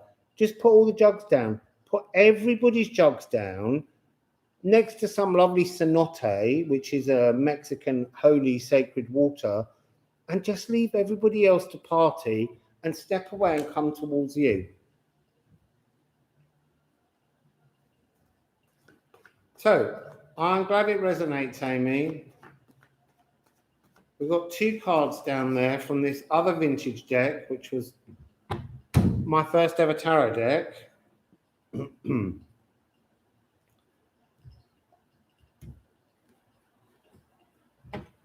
So, it's coming out with more sword energy. It's coming out with the 6. But what's interesting is, it's like here, it's 5 and 6 made separately by the daughter. In this card, it's just the 6. You know, allow yourself to move forwards and journey across the waters. Leave everyone else at the pool party. Put all their jugs and emotions down and move yourself to safety. Move yourself towards you. Ride forwards towards this wonderful new energy, new city, new place. Because what's that? King of Pentacles. This is to move into the most abundant energy of being the healer that you think you are when you're not, because you haven't healed yourself. Gnothi Soten, know yourself, is the key to this. You need to understand yourself, and then you can be this. But you're not that at the moment. This is a completely changed frequency. This is abundant with grapes. Remember, grapes in many languages are named little eggs. It's like there's a whole you that you've never taken time to discover, Libra. So, that's Libra. I'm pretending I'm not a Libran at the moment while I'm telling myself off. I would say, you know, I spend a lot of time trying to help others, but I do spend a lot of time trying to fix me. It's only by fixing me that I can be King of Pentacles frequency and offer notions to others, because you've been there, done it, bought the t-shirt. Right, so who's next? Who is the next beautiful sign? What's going on in the chat, people? What's going on in the chat?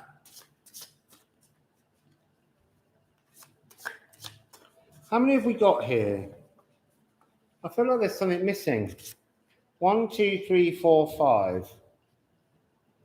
Oh, I'm shuffling the ones that I've already done. That's why.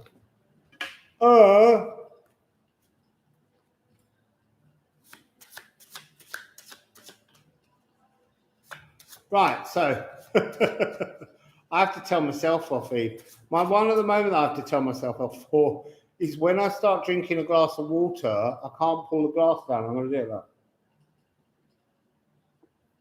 Just take a sip.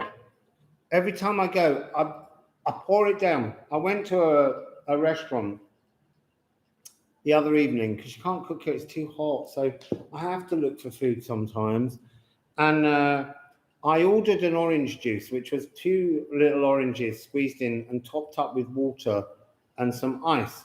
And I put it to my mouth, and I couldn't pull the glass away because my body felt so dehydrated that I was drinking it endlessly, so much. And the woman, the waitress, came over and she said to me, would you like another one? I said, I really would, I really would. So she went away and she came back with one twice the size. She saw the thirst within me that needed quenching.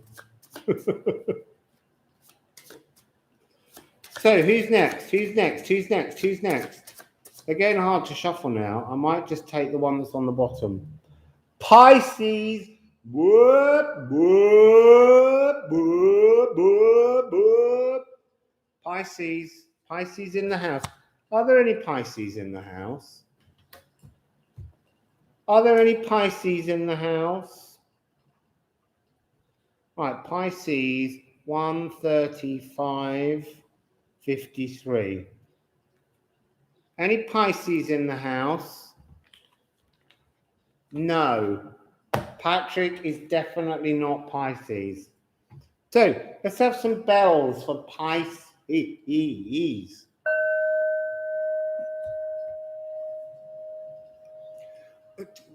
Clocks with an L, rude people.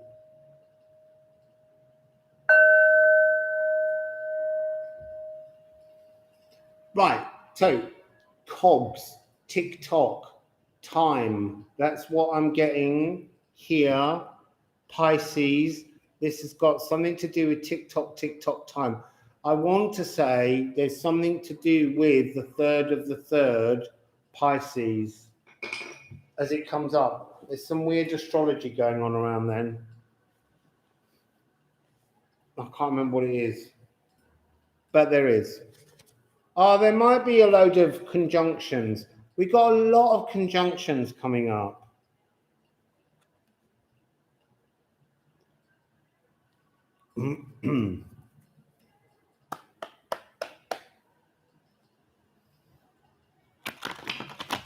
Oh, now that's interesting. I've just picked up these runes and I've just done them all face up. There's something about turning your cards over. There's something about you need to turn over all the cogs. All of the pieces that you've got on this moon with the 313s, you're looking at all the pieces the wrong way up. So, Pisces.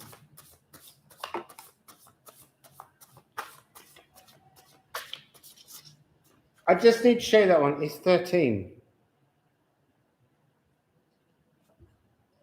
So, it's the sacral. I feel like I need another though.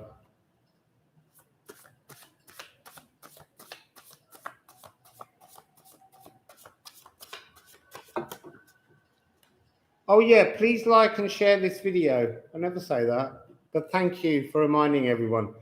If you press like, then the algorithm loves me and then we get more people on the channel. But we only want nice people. Can you tell the algorithm we only want nice people on the channel? We don't want rude people. Right, so you've got Hertecker, heartache, which is nutrients. So you're looking at the pieces the wrong way around. Somehow, the pains of your heart, Pisces, are the nourishment of your sacral. The seed has been planted in your sacral. The cogs are turning, but you're trying, it's kind of like, if you imagine the cogs, you're trying to turn the crank handle on the sacral to fix this, but it's the crank handle on the heart that operates the sacral. That's what I'm being told. You're looking at the solution the wrong way around. So let's get the new vintage cards and see what we have for them. Oh, I'm so hungry. Right, so. Right, look, there's one that skipped over. two that skipped over.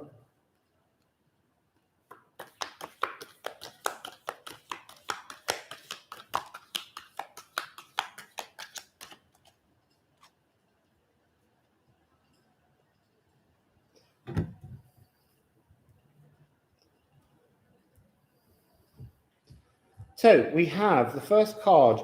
This is like the pieces hidden within you that you're not observing that need to be turned over. So this is the energy you need to turn over.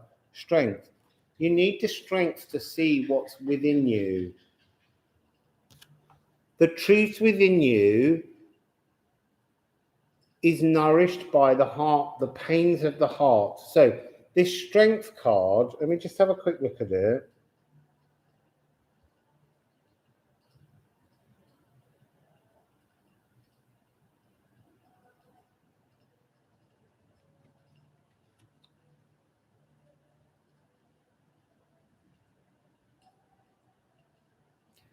I want to say that there's an absolute sense of confusion, real confusion around what's to be done about things. It's almost you've got the sun in your hand and the wolf's going to bite the sun out of your hand. You're hiding the rabbit behind you as if you're trying to protect your innocence. The raccoon is across your leg, just kind of lazily watching and ready to pounce on the stalks that are down here. There's a scorpion, there's a spider's web, there's a whole zoo of animals. I want to say it's like the noisiest head I've ever heard. Oh, this is really interesting. So then I want to show you this card, which is last, and then we'll look at the two in between, because they're all of these cards are like cogs to turn something. But when we said earlier, it's about turning over the energies. You've got the Strength card and the Justice card. Now, these are classically in tarot two cards that often come with different numbers. Personally, I like the Justice card to be 11 and the Strength card to be 8. They're not that in this deck. And so that's telling me that energy of you needing to turn things round. So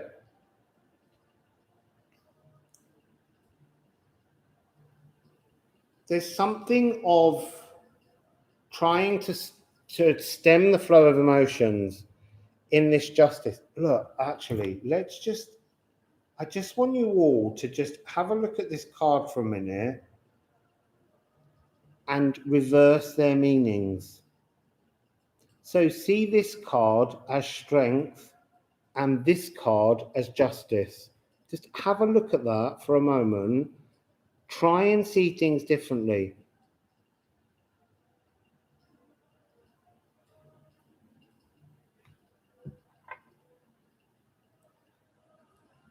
Can you see what I'm trying to bring here to you, Pisces?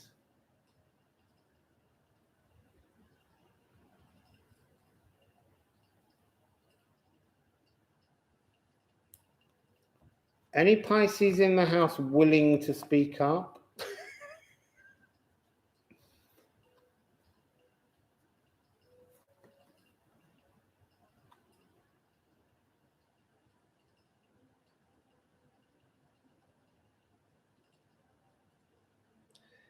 Listen, Master Yawahawihishi,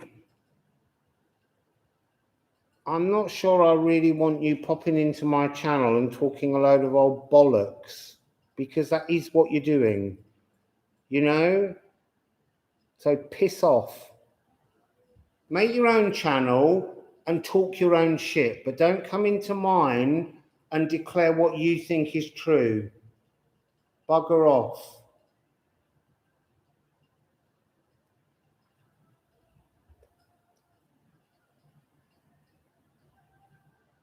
So what am I seeing in these cards? I'm seeing this notion of an interchangeable energy frequency. I'm seeing this inability to stem the flow of emotions within you, and that feels like an injustice. And yet that's part of your nutritional strength. It's part of the energy that makes you the beautiful Pisces frequency.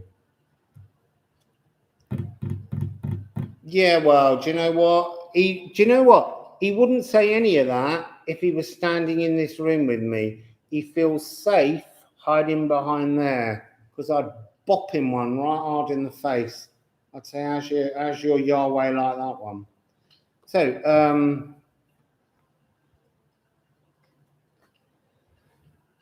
strength.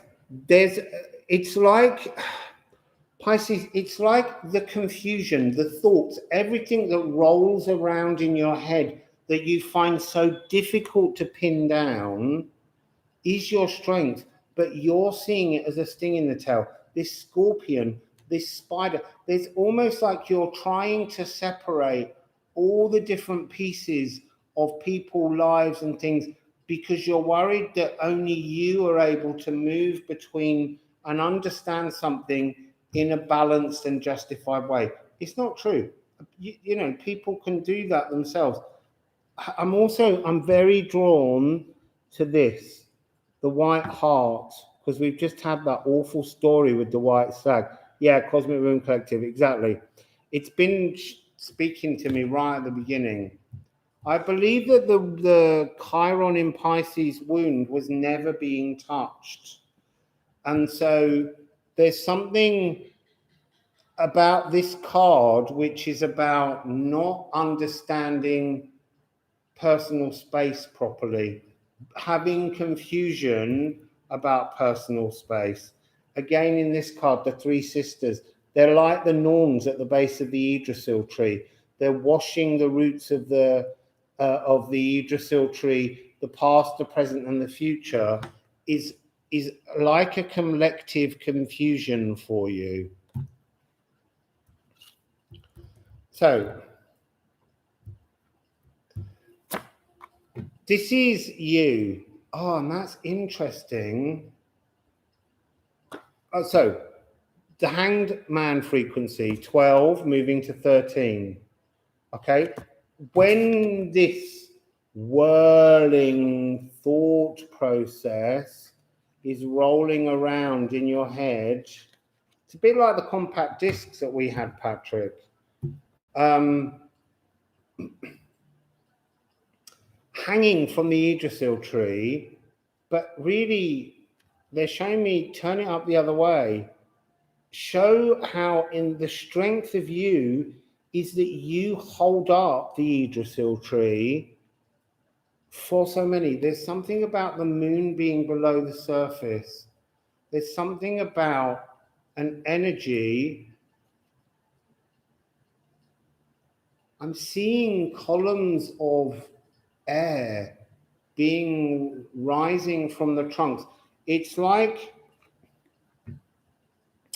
take your thoughts, ground your thoughts, and see all of the strength that comes from all of that multiple thinking. Weave it in with the norms. Find the justice in the heartache. Turn the wheel here, not down at the sacral, and suddenly new air frequencies will allow the space above the Yggdrasil tree to bloom with new leaves. So the other card that you've got is the Emperor. And the Emperor's kind of seated on a throne. There's something of Jupiter in this card. It's like the feast is irrelevant. It's not about... This is very confusing because they're showing me the energy wings of Jupiter, which is the G sound, and they're the great cleansings frequency. There's a sense of, I want to say, lacking engagement with life in many ways. It's almost like it's a frequency of saying, I've imagined all of this. I've dreamed all this. I've woven all of this. I don't need to see it in reality. And yet you do, because it's almost like the dream world's landscape is confusing your ability to weave the pathways together. There's something coming in, though, from behind the veil. I'm being told to divide this deck and lift one more card from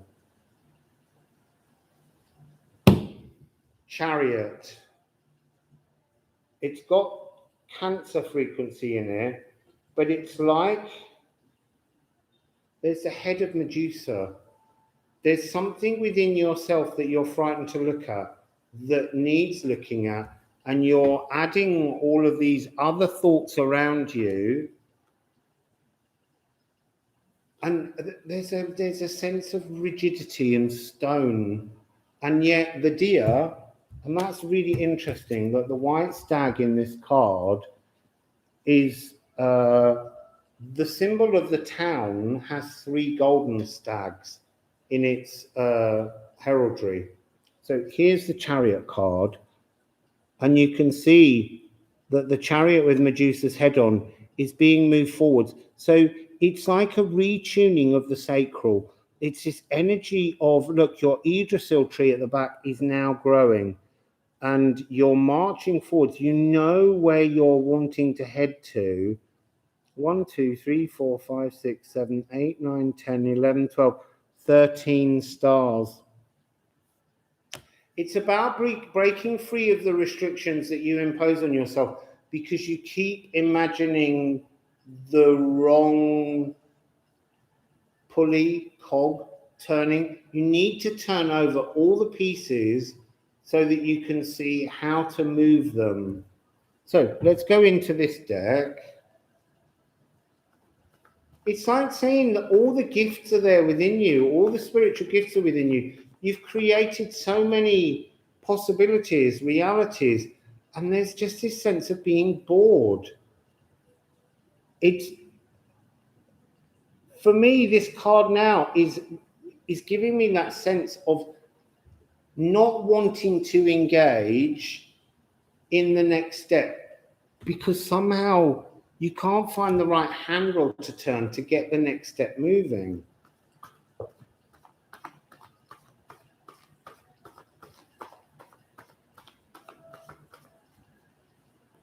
So this is so bizarre. You're linking in to, I've put these cards back all separately, but you're pulling in the frequency of the last reading. But it's a slightly different energy. Not the last reading, but one of them, Capricorn's reading.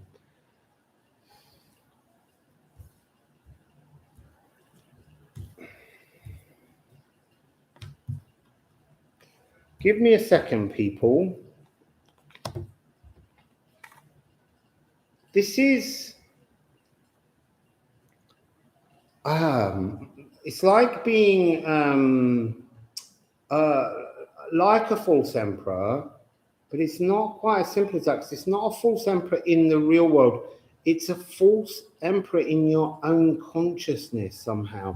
Like your ego has become detached and shut out from yourself. There's something about your spiritual strength, your need for spiritual justice is playing this frequency of pain without seeing them as the nutrients, without seeing them as the things that feed you. The strength of the confusion, the balance of the 3 yarns being woven together, the past, present, and the future, is what creates movement from static. We get that. Right, I need another card. Well, we have another card. We have the Knight of Cups. But the Knight of Cups, he's that energy of shielding yourself from the confusion, making a decision. There's something about blue feathers. There's something about this energy above of the figure with the stars of 13 stars. The blue feather, again, over the head. It's something about, and the 13 here. There's something to do with the dream realm, the astral, the spiritual realms, that's adding a layer of confusion to your existence down here.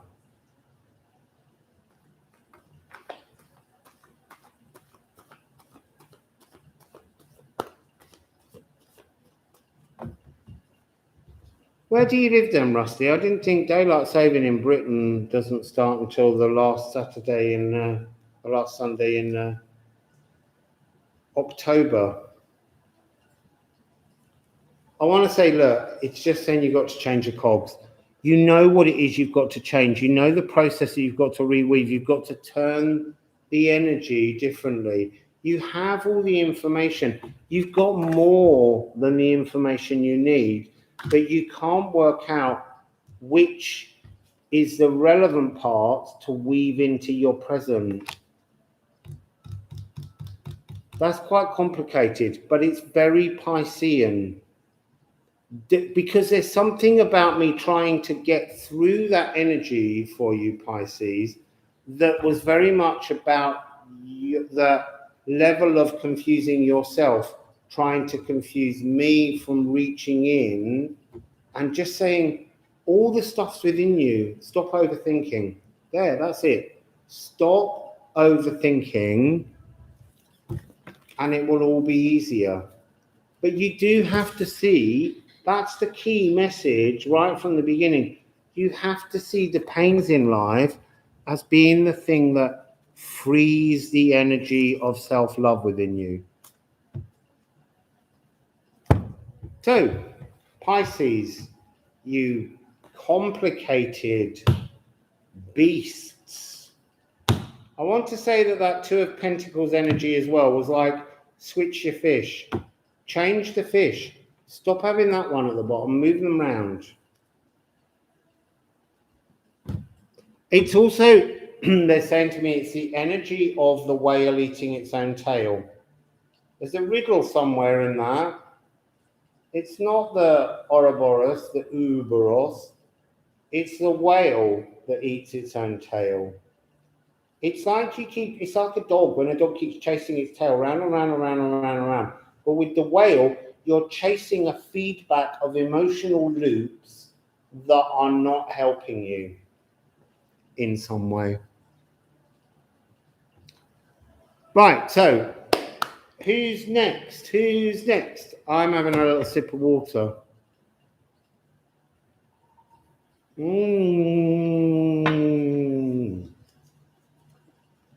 Right, we may have to do it like this now because there's only 6 cards. God, I'm going to be here 4 hours at this rate. Starving. Oh, it's upside down. Leo. So, Leo.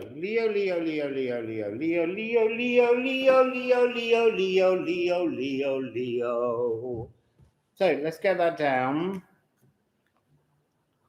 Leo, 158, 52. 158, 52.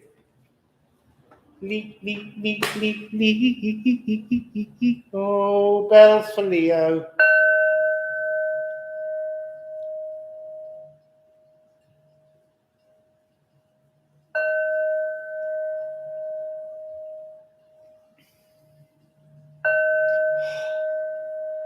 Right, Leo, there was a real energy of excitement and getting ready to go out, and then you opened the door and you went, oh no, it's raining, I'm going to stay in. Why do you want to stay in, Leo?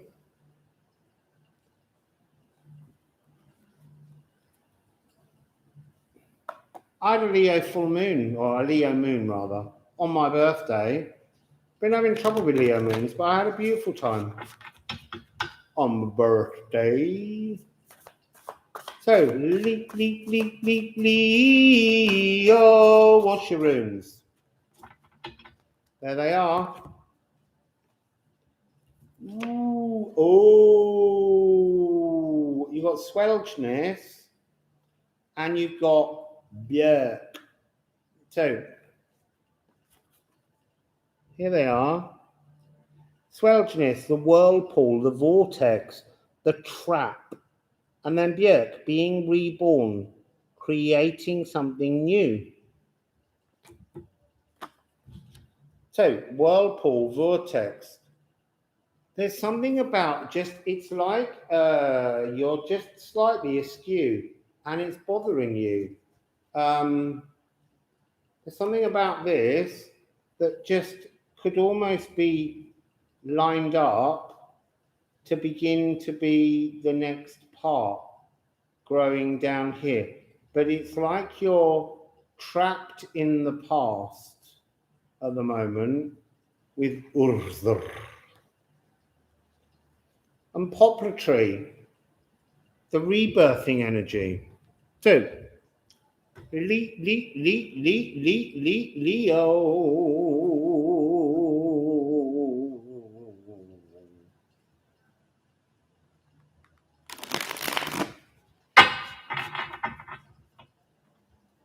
So,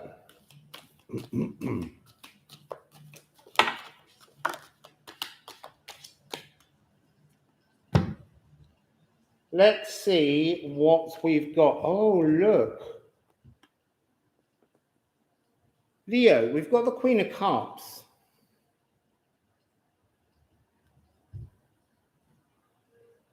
She's sitting next to that Swelchness. She's sitting next to that whirlpool. And there's a whale in it. And then there's a very strange amoeba bacteria thing hiding behind a cloud. There's a conch shell reaching up. She's playing a lyre.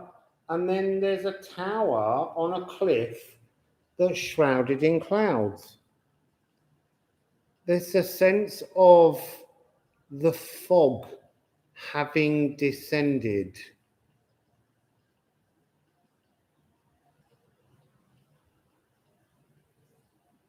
So, to me, Leo, look, I don't usually say anything like this, but I feel like you just feel so out of sorts that you feel quite sick. I never talk about feeling ill because I don't want to put that energy into your head. But the energy I'm getting is that you're trying to heal yourself at the moment and you're doing all the right stuff. You're looking at the emotions, but that desire to rush out and get involved in the world, it just feels like you just, every time you get near the door, you're just like, just a little bit longer. It's brilliant what you're doing. It is an emotional sickness, but I feel like you're beginning to cloud the frequencies of the uncomfortable. So what's the next card we've got? Oh, look. You're coming back into your energy. This is the Ace of Wands. This is fire. Look at you birthing.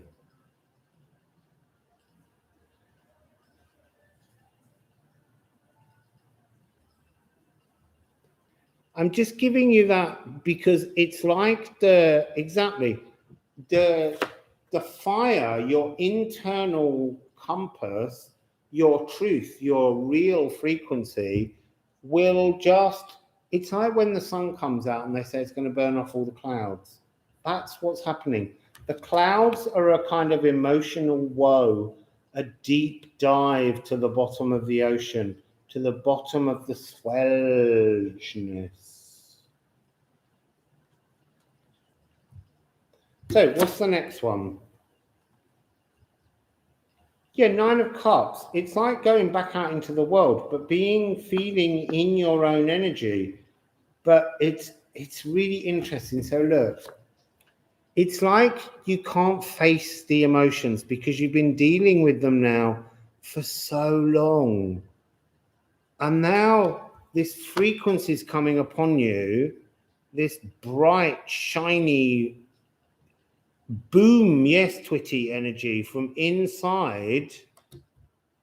And then the swelchness is clear. It's the world is a beautiful place again, Leo.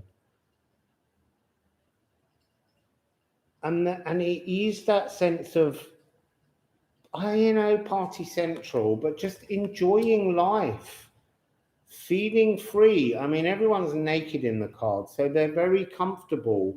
They're not hiding any aspect of themselves. So let's see what's on the bottom of the deck. Interesting.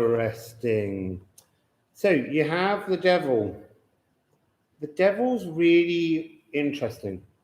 The devil's in the detail. It's this energy of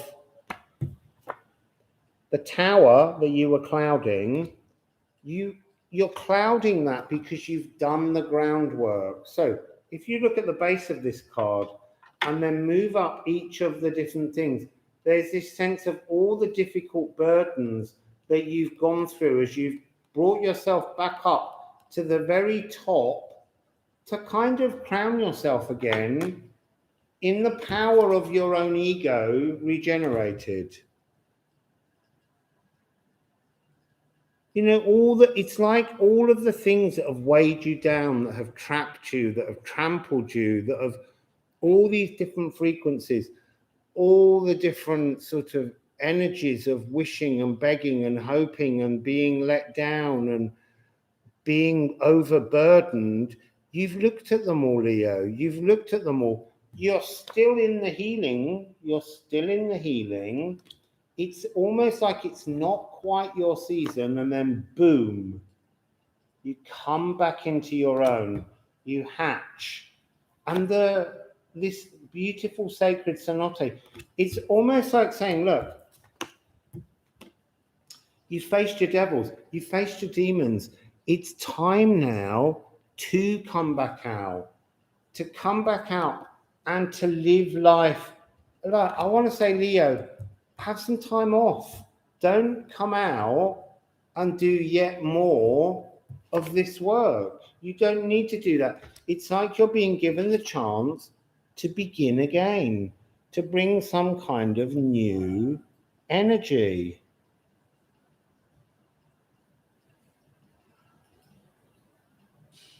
So let's go to the very, very old first deck. Oh, you see, now that's so interesting. I've been staring at the High Priestess card in the other deck. I've split the deck and the High Priestess is on the deck.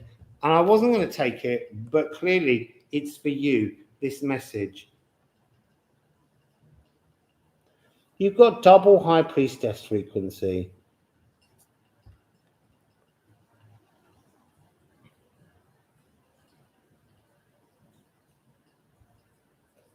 It's very much, it's a continuous thing. You've worked, you've done the spiritual work, you've put in the practice on the shadows, you've gone through everything, you've been exhausted, and yet you've got there. You've almost etched this spiritual pathway into stone,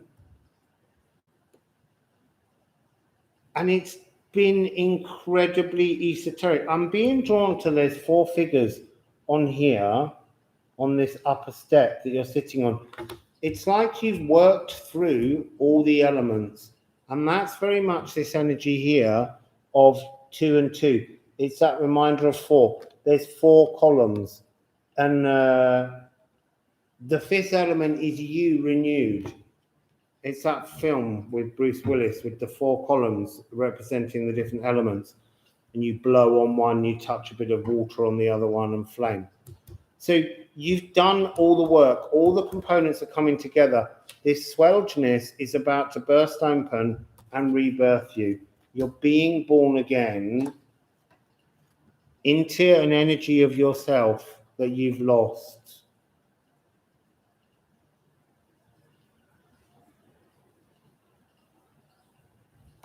Thank you, Fritz. So, Leo.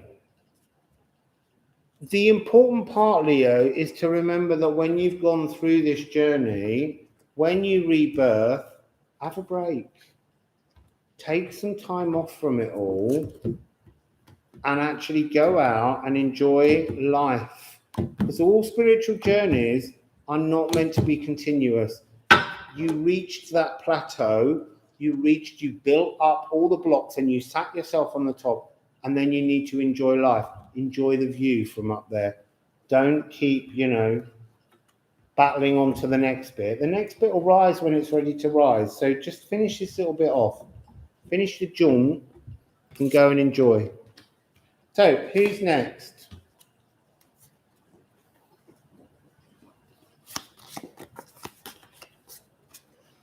So,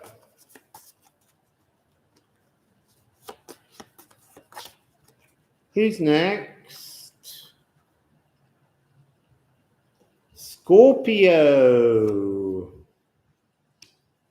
Scorpio.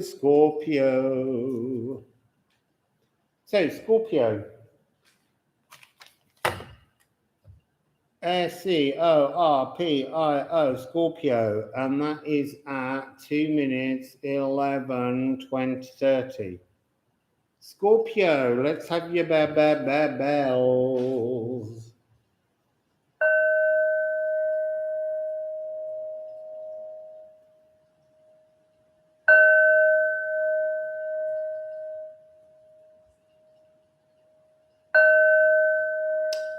There's a growing impatience with you, Scorpio, to get to your season.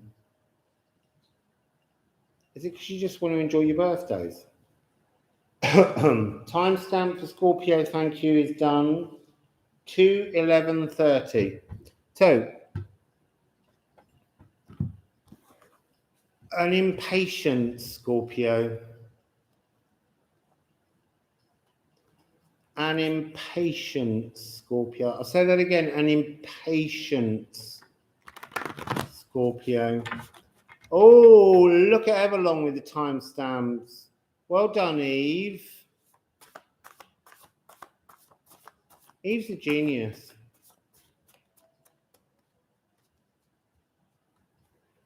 And they're all out of order, you see. That's the tricky thing. I like messing you all up. So, Scorpio, what's your first card? Oh, Waterfall soluble. This is interesting. Waterfall.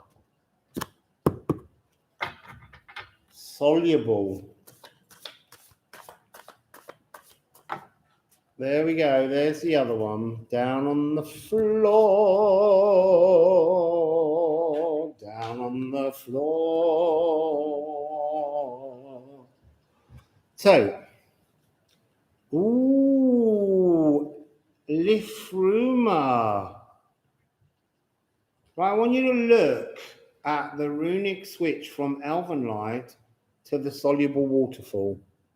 You can see that this just needs to bend down, and then that leaves space for the second emotion that needs to come through to make good all that feels uncomfortable. This is beautiful, beautiful energy.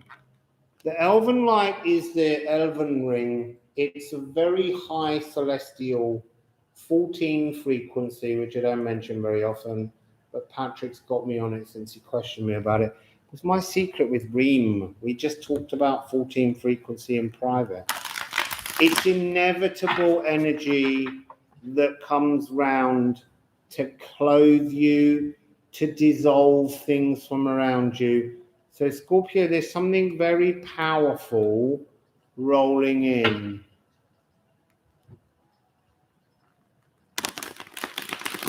I love doing those round cards like that. So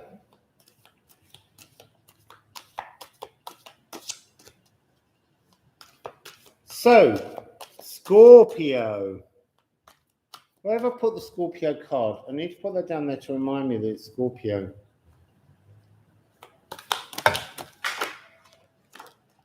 Oh, that's interesting.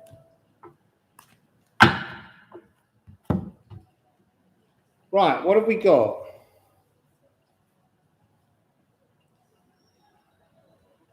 That's so weird. Right, so it begins with this. Oh, am I holding that up the wrong way? This is the Eight of Swords.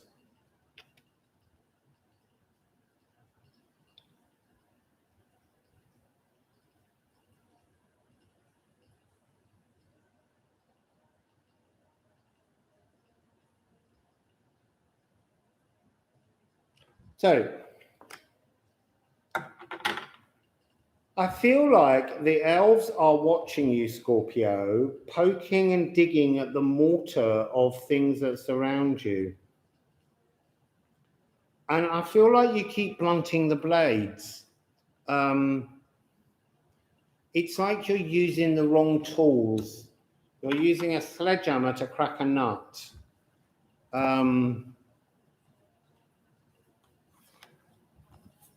And then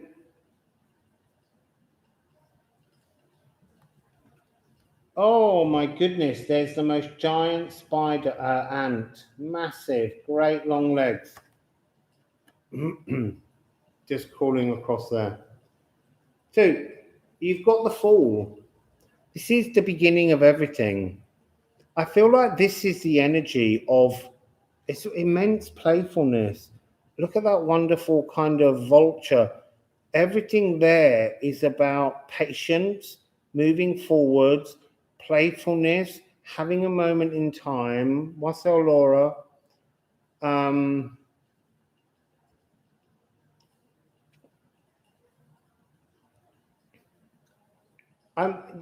What's interesting is there's a mountain in the background. The sun's rising up on the mountain. It's a new beginning.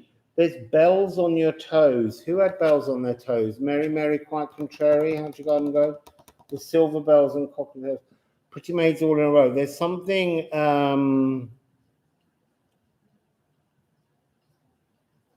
It's applying your own strength, your own. You're at the moment. You're poking at the mortar with swords, and it's blunting the tools. You're using the wrong tools to dissolve an issue, to rebirth an issue, Scorpio.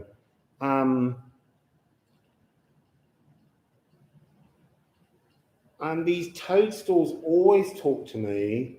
Toadstools always represent the notion of the magic behind the veil, yes, but also divine timing, the moment at which a spore takes off to bring something new. So the important part of this is the mountain. So look, mountain in the background of that card. Look at this wall as being the outline of the mountain. It kind of fits on. But you're using these tools that you've been told will break through the barriers, but actually laid out in that same space of the mountain, there's a lot more spiritual assistance from the elven light sitting behind you. The difference is you've got to learn to accept it. So here we have the Daughter of Wands, and she has some kind of ibex with her, and she has heron and storks. She holds, she spins the wheel of fortune. She's a beautiful, I love this card.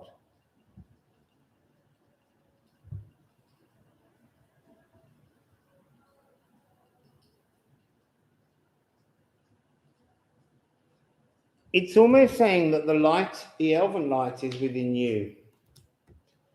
The elven light is already within you, but you've got to work out how to dissolve the mortars that restrict you, the things that you cling to. Okay, so I'm going to pull one more of those cards.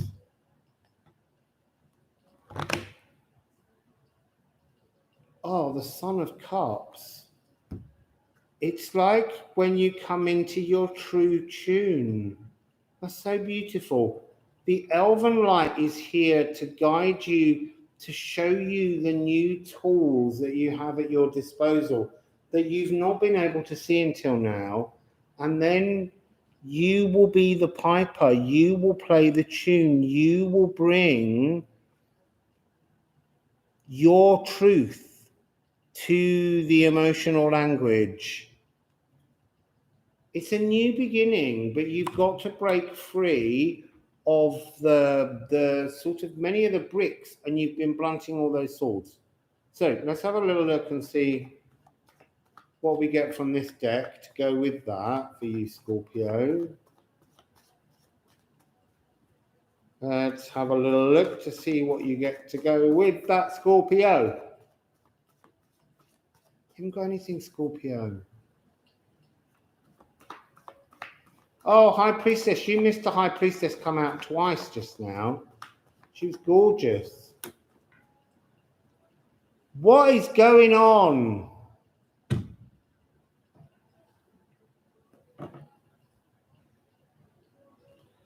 So, look, you have the Devil and the Hierophant.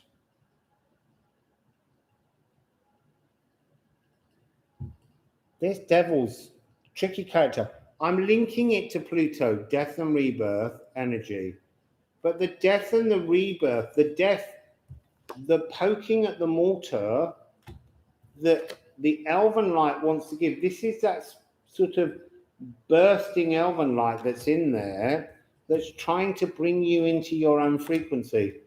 You hold the keys to your own destiny, but somehow you're blocked by some kind of esoteric energy of Mercury somehow.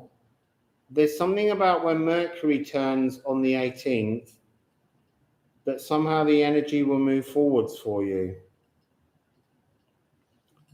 But you have the key to move forwards, to play your own tune, which is the tune of the Two of Cups. It's like you're moving forwards into the elven light of love. Now, I'm not saying that this is necessarily another person coming towards you, but it could very much be that, but that's not yet.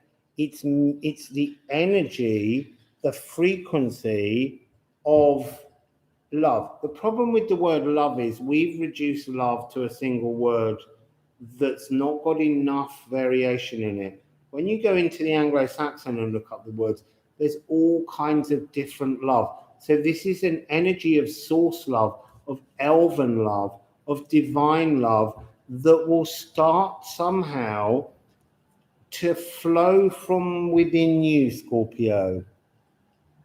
And that's not an energy that people usually associate with you.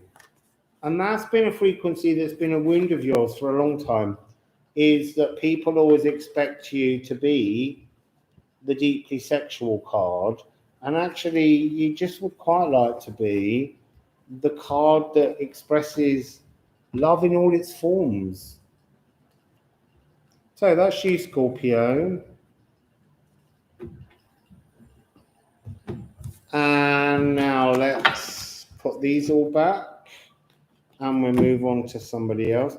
I can't believe how often I put all of these cards separate inside the deck so that they won't come out together or again. And they are. There is very much a sense of a collective energy in this Libra season and for the end of this year, because there's a lot of very big shifts going on. So who have we got next? We've got 4 to go, people. You all know who you are because you've been waiting a long time. You've actually been waiting a very long time. I'm so sorry that this is so long. Right, so Aquarius. It's Aquarius. Oh, Fritz, your daughter. Hello, Fritz's daughter. It's a British accent. It's gone a bit naughty, though. It's gone a bit estuary. So, I can do posh, but I don't like to. So, yeah, Patrick does a good British accent. He does it terribly, terribly clipped. So, who did I just say it was? Aquarius. Aquas, and that's at 2, 2505. So, Aquas. Bells.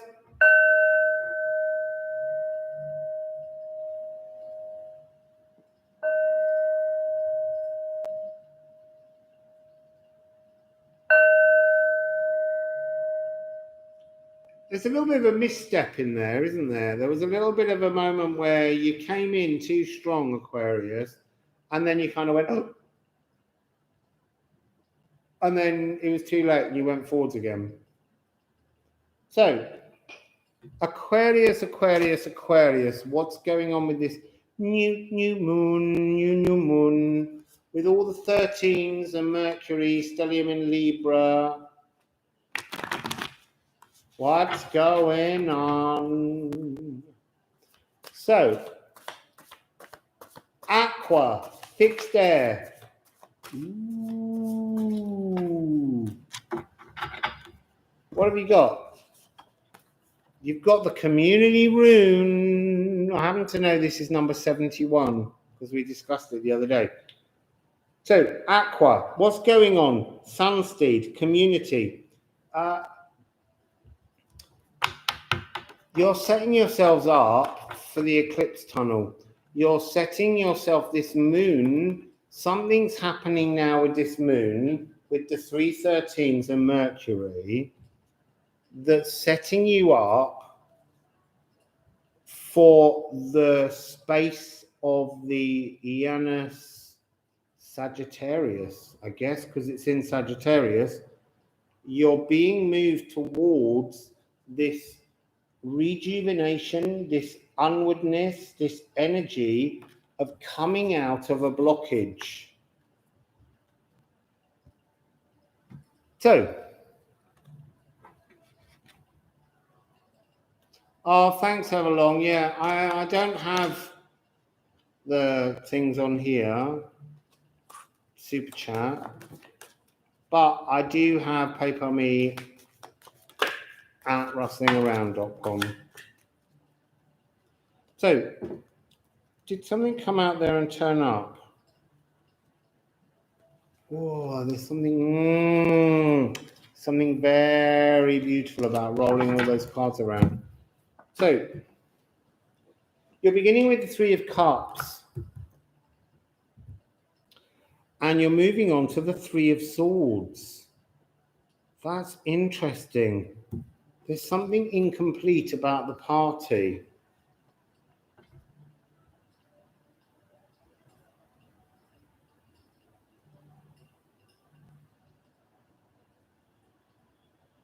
Wassail Grace.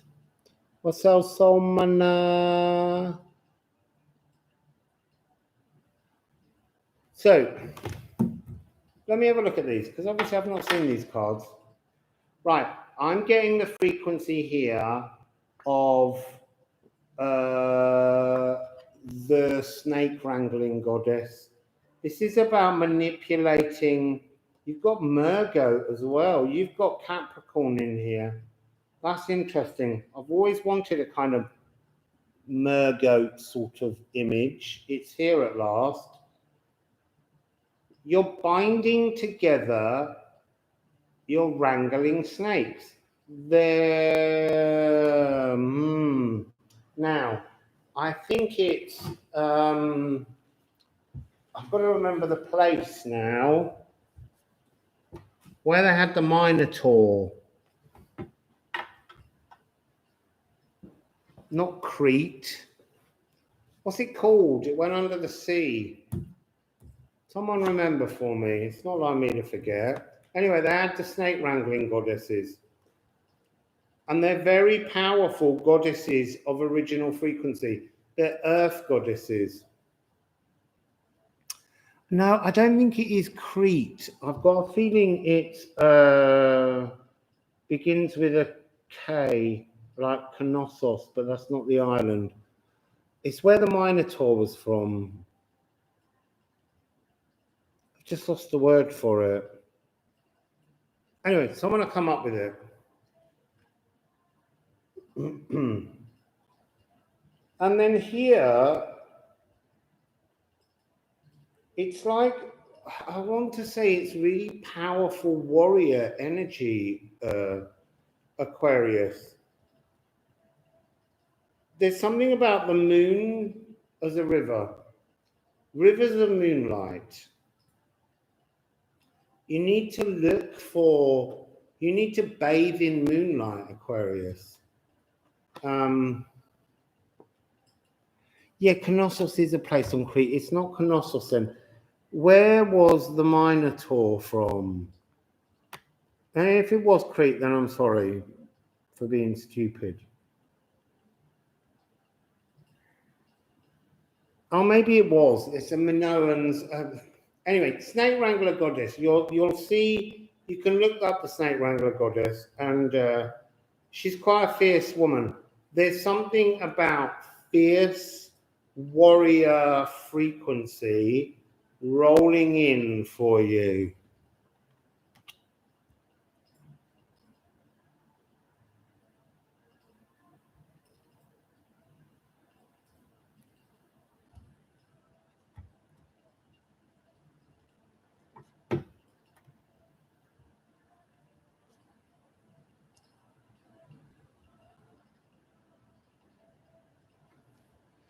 So there's something, there's like a choreography that needs to take place. Moonlight, bathing in the moonlight.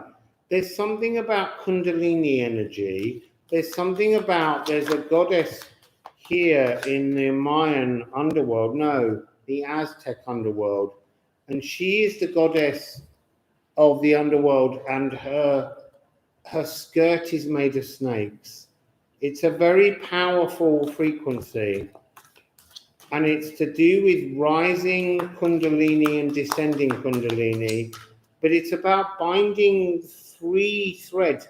I don't know what a third snake's all about, but I'm seeing 3 snakes.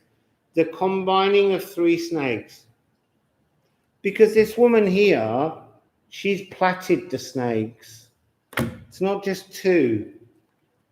It's like moving on to something more than we've had before. Yeah, it's very much got hell frequency about it. We're also birthing something new. I think we're being given some kind of information about this. I was told it was coming in September. We're a bit late, but I did bump into the Aztec goddess of the underworld, the queen of the underworld. It's like this moon is bringing you a connection to some kind of new goddess energy, some kind of new frequency that you've never experienced. And there is an element of it being for the collective. There is an energy that's coming. We're going to glimpse it. We're going to see it. You need to bathe in moonlight. There's something about the silvery light of the moon. You won't get it on this new moon, but you've got to watch the moon for the moment when you can begin to bathe in moonlight. Because there's something about this goddess will not reveal itself because it's behind the veil of the moon. So then you have the 9 of Wands. I want to say this is her. I don't know who she is. She's like the nameless one. So it's not about you all coming up with possibilities, because it's a goddess that we don't know. It's a goddess that's gone, that's returning, and it's 3 snakes. Yes, cosmic moon, that's really interesting. It's almost weaving into our personal Yggdrasil tree, but this is a nameless one, and it's really important to have no name on this goddess. But this is definitely this energy of this frequency returning, sparking up, coming up. Sorry, I didn't show you the 10. This is that sense of the birthing in the community. There's a real celebratory energy around this. And we've got Priestess of Discs. You see, this is very interesting. So you've got the Priestess of Discs. this is how this energy can visit each of us individually. It's like a protective frequency. It is an old Mayan goddess. But I don't think we need to name her. We need to keep her as the unnamed, just a snake wrangler, not a physical name. It feels as though she doesn't wish to be held by a name. The nameless one is a name in itself. I get that. But it's not giving her an energy. And then we have the Eight of Pentacles, Cups. We have that frequency again. You've got a lot of cards here. She's the key to unlocking something in all of us. So from within this protective hand comes this octopus snake-like 8 snakes. Oh, I need to check. When I was in Chichen Itza, there was a beheaded person. It's like a change of consciousness. It's like having some kind of frequency where you've taken some kind of plant medicine. But this isn't going to be a plant medicine. This will just come. And I'm just going to leave you, Aquarius, with this final card because it's so strong an energy that's coming in that you literally just have to allow yourself to be open to this frequency. This is the Shaman of Swords. Just look at the power in that. I can't express what this snake wrangling goddess means to each of you. She's like on the highest peak of the spiritual ladder. You know, she's consuming herself and all life while creating and radiating all life. It's an encounter. It's an encounter that's due.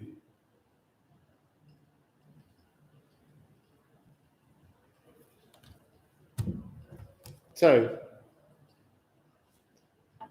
Shaman of Swords. It's a Mother Nature frequency because she has a snake wrangler. The goddess energy is that there are snakes that wrap all around the world. She is the songlines. She is it's like she's the new tune. She's the energy that will start to visit people through the song lines, through the dream lines, through the dragon lines. This is a new energy. The female snake wrangler is returning, the nameless one. So that's you, Aquarius. She's probably coming to you first because you're fixed air and she's the Shaman of Swords. Oh, look, I nearly put them back wrong.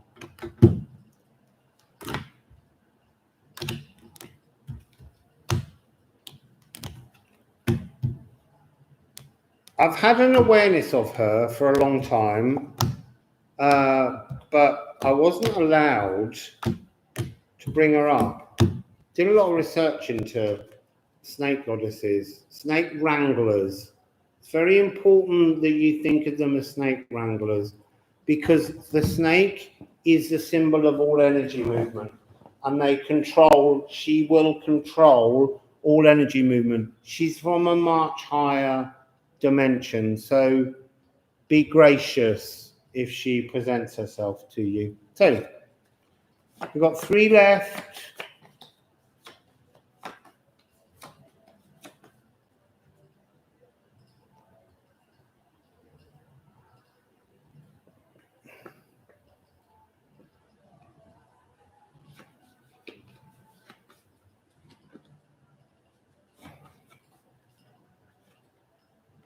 So, Virgo.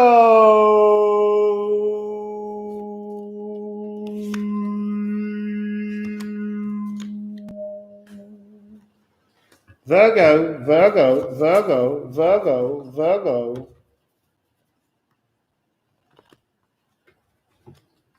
Yeah, look, I would just say about that snake wrangler goddess, proceed with caution. She's not going to mess about. Quite literally, if you get above your station, she'll just close the doors. Just saying. Deep respect for the snake wrangler. So, Virgo. 2 hours, 40 minutes and 13. Oh, 40. Let's have that. That's nice. I saw that flash. 2:40. It's completion and a new beginning. Virgos. Let's have your bells, Virgo.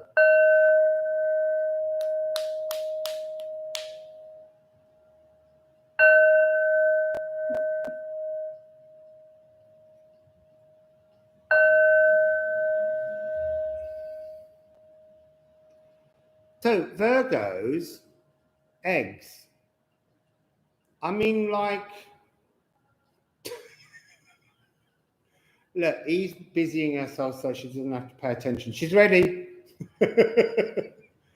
Eggs. I mean, like, eggs in every kind. You need to think of eggs in every form. Scrambled eggs, edible eggs. Eggs that birth things. Caviar eggs, snake eggs, dragon eggs, eggs. What's that about? So, eggs. What's going on with them eggs?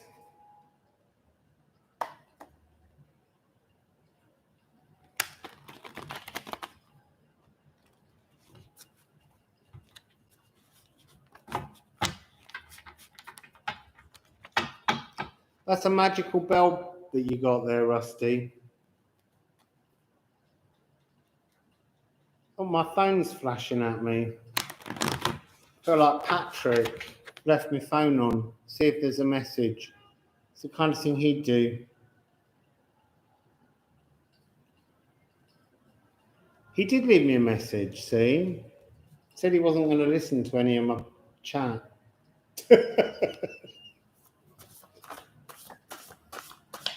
So, Virgo with your eggs. What's going on?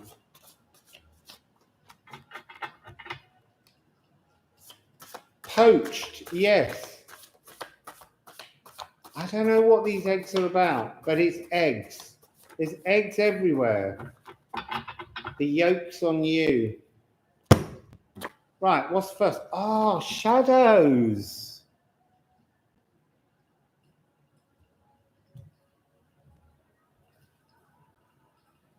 Oh, shadows and wildness.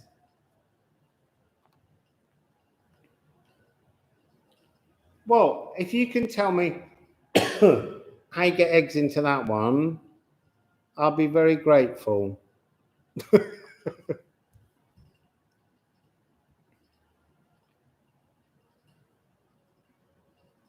Do you know what I'm actually getting? Is ignore the names. It is important. But imagine this as a kind of a swirling energy frequency, but also as like a kind of shell. In order to stop the frequency from going off, you have to plant the shadow into it. You have to plant the shadow in, change the shape somehow, and pull the shadow back out. And that's when you get the yolk on it. There's something about changing what's inside your past. It's that phrase, you can't make an omelette without breaking eggs. You have to hurt something to get somewhere. But look, you have got 10, and your reading was 20, 40, 40, which is a 10. And it's been a difficult Virgo season. It's been a very difficult Virgo season. You've been shaking the whole world up.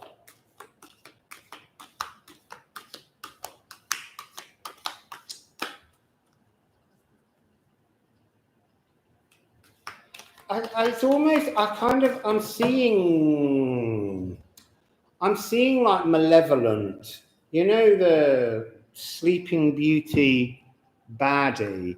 It's like, I want to say it's dark Persephone frequency. And it's something that I feel you have to relish. And relish goes quite nicely with some eggs. It is this notion that you've got to stop being just Persephone that comes out for the summer. You've got to embrace Persephone in the underworld. Interesting. You're the doorkeeper. You're the one that has the keys to the underworld. And it's like we only talk about you when you're in your summer phase. Whereas when you go down underneath, it's when you're in love with Hades and all that kind of, you know, it is the energy of shadows, because you know that the shadows are the nutrients. Without the shadows, the pomegranate would never have grown. You would never have eaten 6 seeds. You would never be allowed to keep returning to the underworld, because let's face it, Virgo, you do love a bit of darkness, really, but you're not allowed to say that. I'm so sorry, Eve. Right, so what have you got here? We've got this. Oh, it's so weird. There's so many cards in this deck, but key cards are returning to us. It's showing me this notion of, it's exactly what I just said. So you've got the Priestess of Discs, you know, Persephone in summertime, Persephone in the garden, Persephone growing things, Persephone, perfect Persephone. And then Persephone being paraded around town. And yet over the top is this tear in the reality that's the true healing, the star frequency of this chariot. The healing for Persephone is when she shuts the curtains at night and no one knows what's going on.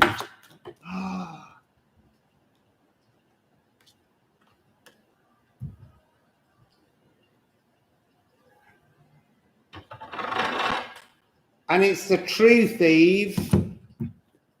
It's the truth, Eve. It's the truth, Virgo.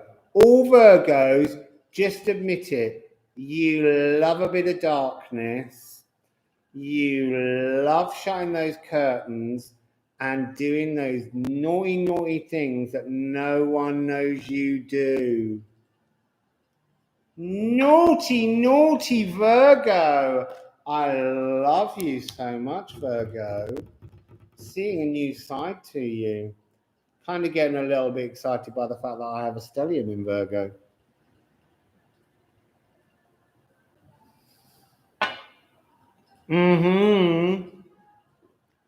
Listen, they always say that Hades, Penelope, they always say that he kidnapped Persephone.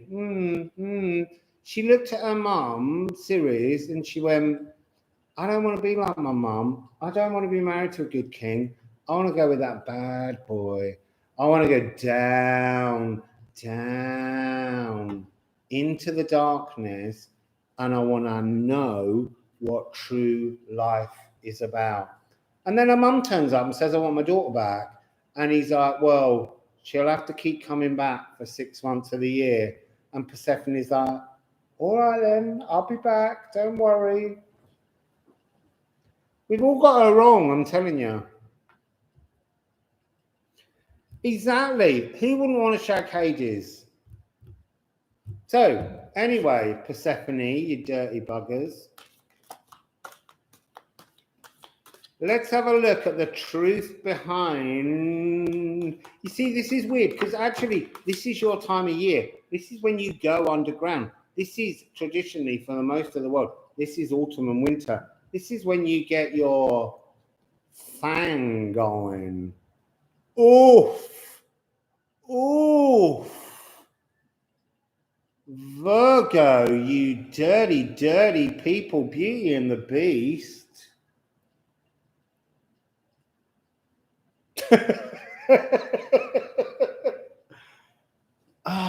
Is everybody seeing? Yeah, black nails room, totally. Is everybody seeing Virgo differently? Do you know what? She controls Hades. He's like a little puppy. She's like, come here, tiger.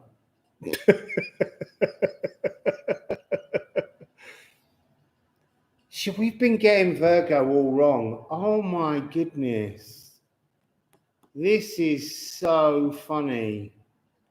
Who knew? Who knew this of Virgo? This isn't like something that's, you know, you're about to go back. What I want to say is we're in the season now where we're heading down into the darkness. And I just feel like Virgo, for the first time in their lives, are actually admitting they bloody love it. It's not like there's an energy coming towards you. This is an energy coming towards everyone else from Virgo, which is the truth. They love the shadows of their dark past.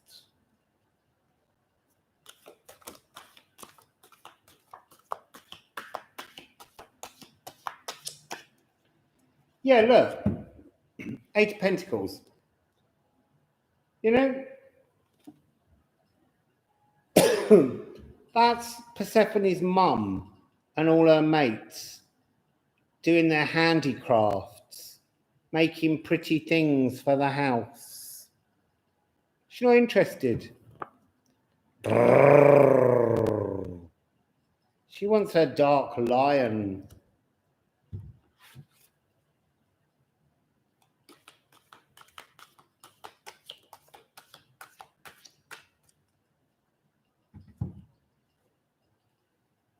Oh my goodness.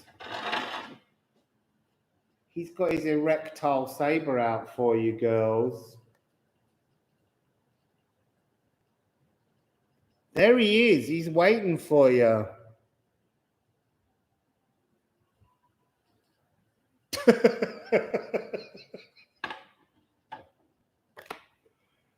Virgo, I'd say you're making me blush. Oh, he's a bad man as well. Look, he's wrung the neck on that dove. He's like, we do a different kind of love down here. We don't do none of that peaceful stuff. He's like, look at my treasure trove. Oof, Virgo. That was like a character reveal. That was nothing to do with this new moon, other than the truth of it is, that's you revealed. Dare I pull one more card? Whoa. Right, let's give him a shuffle.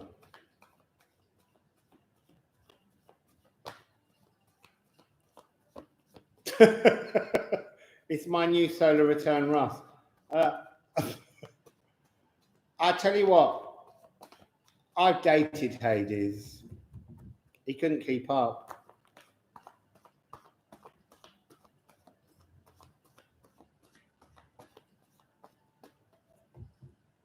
Yes, under the cloak, under the Ufalagu. Right, what have you got here? Ooh. Oh. So the first card is Judgment. I want to say this is Happy Shadow Families. This is your...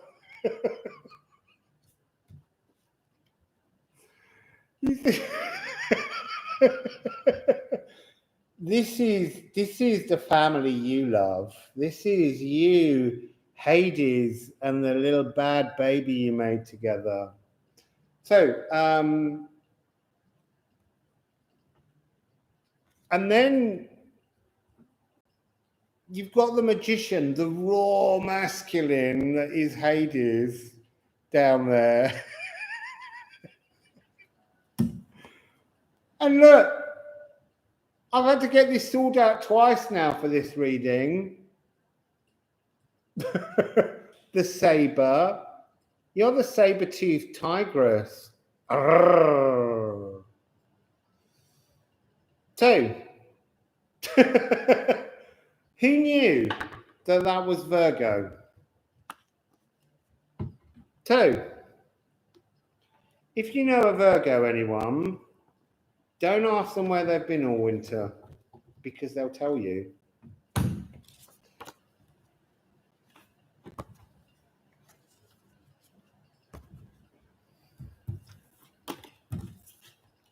So, we've got 2 left.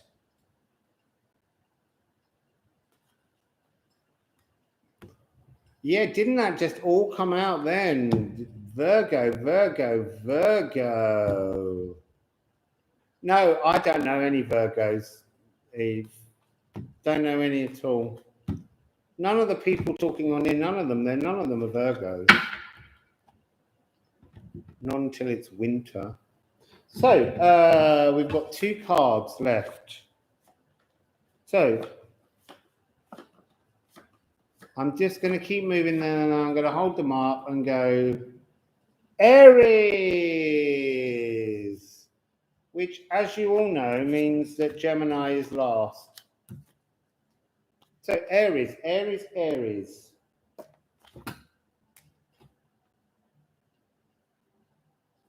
Sexual obsessions an issue with some. Do you know what? Sexual obsessions are a beautiful thing. They help you to grow. They're your shadows. They're your nutrients. If you haven't tried sexual obsessions, can I just recommend them? They're really good for growth. So, 257:17. Aries.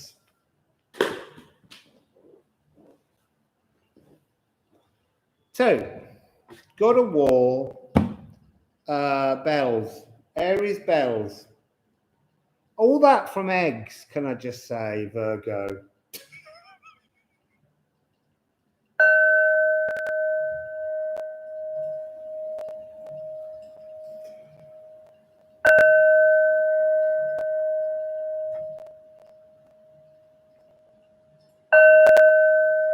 I want to say what a good little Aries you are. There was something beautifully un-Aryan as a surprise in that.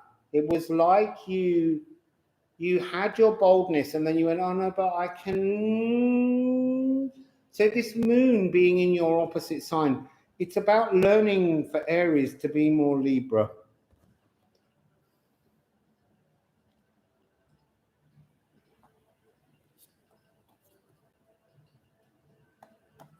Oh, hello, Cindy. You're just in time.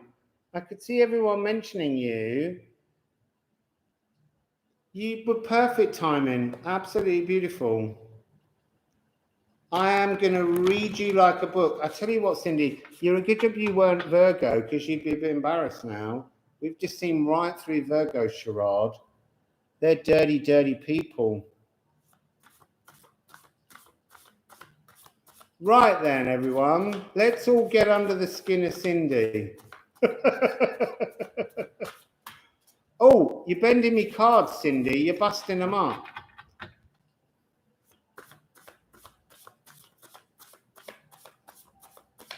Right. You got all tight lips. Look, there's no runes. There's no runes coming out.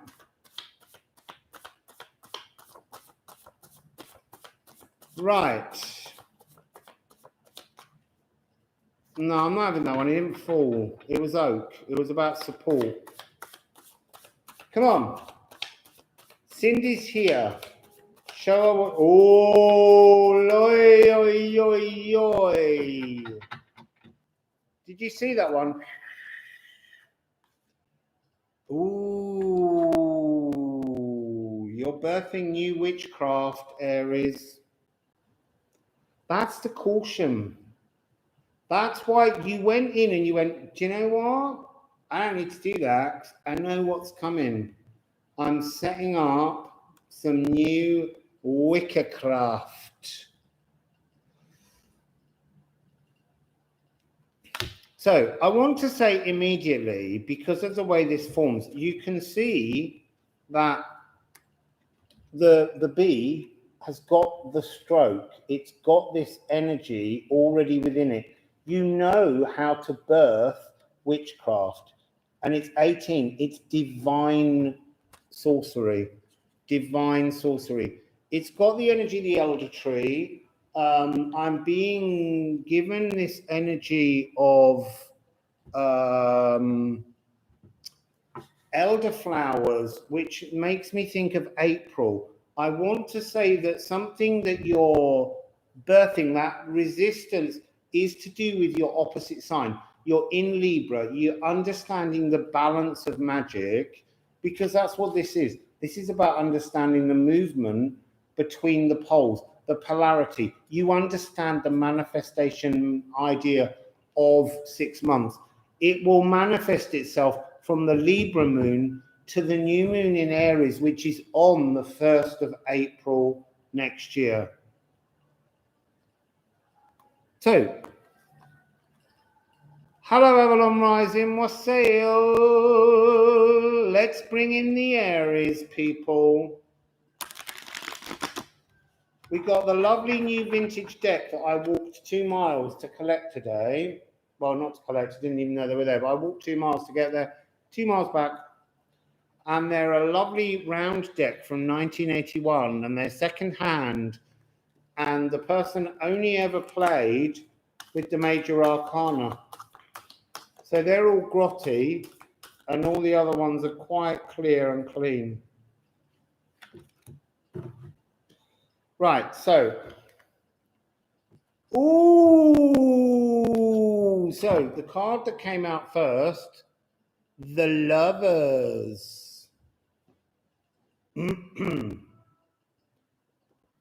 So, I'll hold that up for you. I just need to move my other leg out.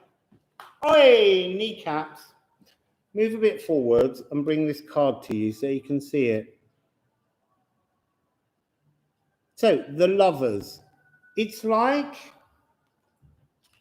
do you see this energy in the middle? This witchcraft. It's like now is the time to birth the space to create the chalices. Sorry, that looked a little bit rude. To create the chalices, to give the space to nourish a relationship that will arrive on the 1st of April. Let me just have a good look at this card. There's a really juicy energy. It's like there's an energy of, you know, I need to just say this. You need to kind of kill off the memory of the past. Now, that's really interesting because that came out in a reading just recently. And it was for Aries. And it was talking about the energy of needing to let go, to unhook the strings of the heart. And it's come back again. On this carp, there's something about the pain and the discomfort of the past is not to be repeated because there's a new frequency here.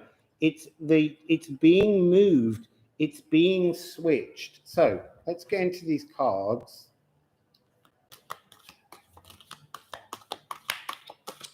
Right. There's something hidden. There's something hidden. Oh, it's a big spillage. Right, these feel like the energies woven inside the witchcraft. Somehow, this is what's between the space, between these flowers that are touching, between the bowls. So we have, let's just have a quick look.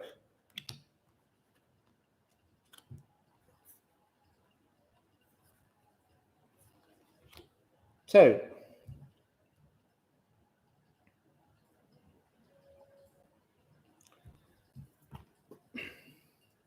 you have this fascinating card, which is the Four of Discs. Now, it's interesting. There's two energies to this card. There's this frequency of boarding yourself up, closing yourself up from what was the old, to cleanse yourself, to prepare yourself, to build something anew. So you're closing the door on a past, you're locking it away, and you're finding yourself sort of within your celestial city. You've got to go to your own sacred space to cleanse yourself. And then 4 to 5, creating the magic. This is this interdimensional portal that the bee or the wasp brings in, the other dimension opening, this new frequency being created. And it's like a kind of magical gateway that is held in place. And I want to say it's making me pick up my saber. It's this, there's something, because this plant that we've talked about earlier, this saber pod from this beautiful tree, the pod doesn't show the energy of the tree. You wouldn't imagine that from this comes a tree that covers itself, and it's called the flame of the forest. That's the energy that I'm getting from this, that you're waiting for the flame of the forest. It's a 4 and a 5, it's a 9, and we've got 6. It's like there's a natural progression towards this energy. But at the moment, it still feels hidden, because that's the purpose of magic. It's between the leaves of the book. It's between the spaces in the dimensions, but it's being birthed. It's coming, because that's that 9 again. So you have this sense of, it's air magic. It's a new magic. It's bringing in a different kind of energy. It's bringing in something new. And it's you creating it with spirit. Stork is representing spirit. Stork is teaching you how to write anew the energies of your thoughts to manifest a different kind of energy, a new loving energy. And then you get the Judgment Gate and the healing. You get the Star and the Judgment. Oh, look, let me just look. It's from the heart chakra. There's something about cleansing the past. There's a tiny frog at the base, and there are water lilies appearing all around her. Water lilies to me represent a rebirth after death. There's something that grows out of the emotions of the pool. And I'm all the time now, I'm seeing these energies as sacred cenotes, places to look. We talked for a long time about sweat lodges. We talk about the idea, like she is in this card, smudging. It's old magic. You've got to create new magic to receive new magic. And it seems to me Aries understands how to create new magic, because if anyone understands newness and new things, it's cardinal fire. But this is something about pulling in the energy of water. The sap has risen within you, and so now it's this notion of cleansing yourself out through water cleansing, not through fire and smoke cleansing. It's a new frequency for Aries to work with. It's moon energy. It's double moon energy. So what's coming in then, Aries? What's this? What's coming in then? What's this wonderful revolution of love? You've been alone too long, but you've been alone because it was earth energy. And now that healing star is in your hand. It's part of your wand. It's part of this air sorcery, this frequency to bind something together forever. That's an inner truth. It's accepting that you wish to have a kind of a love that will last forever, that's never been... It's like you were too frightened to have that before, or it was just the wrong energy. There's a really big ant coming towards me again, and it's making me a little bit nervous because it's got really big pincers and they keep biting me.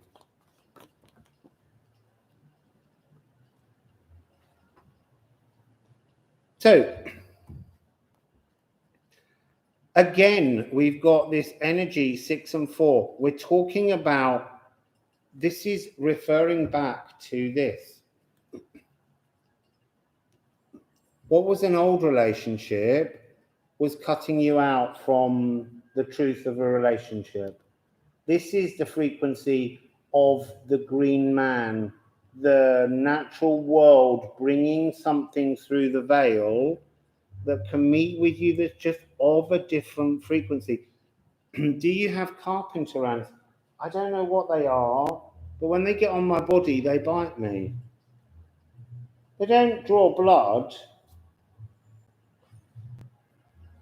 Go home. This is where I'm living. Told it to move. So this jug is this old energy. We're filling the new jug now with this energy, this cosmic gift that's coming in, that's being brought to you, is the truth. It's your clarity. It's the saber again. We're getting a lot of this energy of understanding how to cut away the old to create space for new witchcraft, new magic that's coming in. So, beautiful.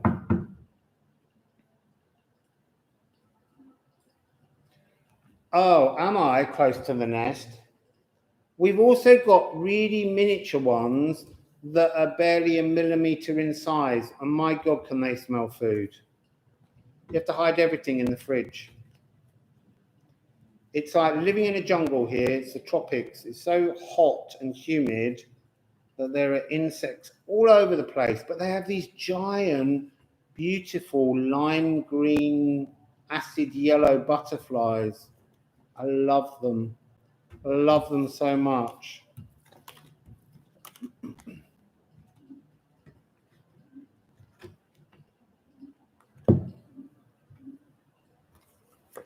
Yeah, do you know what? I think ants have become my new animal spirit at the moment. When I was on my birthday yesterday, I actually had some flies and I was so grateful to see them again. I've had to put up with wasps and ants and I'm not happy about it. I've got used to flies. Yeah, cayenne pepper keeps away. Apparently so does mint oil. So look, beautiful people. 3 hours, 13 minutes. We're finally getting to the final sign. So, Gemini. Sorry this has been so long. 3 hours, 13 minutes, and 53 seconds.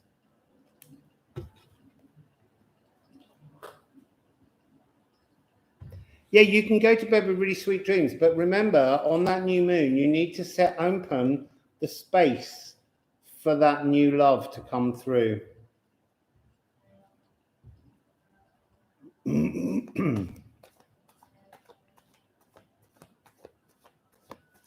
Right, so, oh, you did come.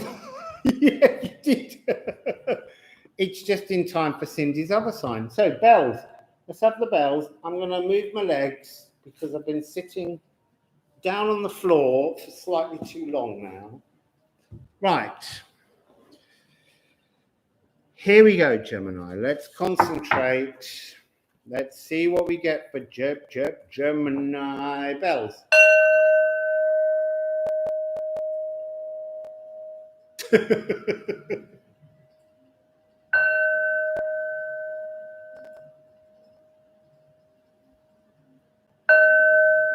See, now that's really interesting. The immediate thing was they broke the mold when they made you, and yet they made two of you. So how did they do that?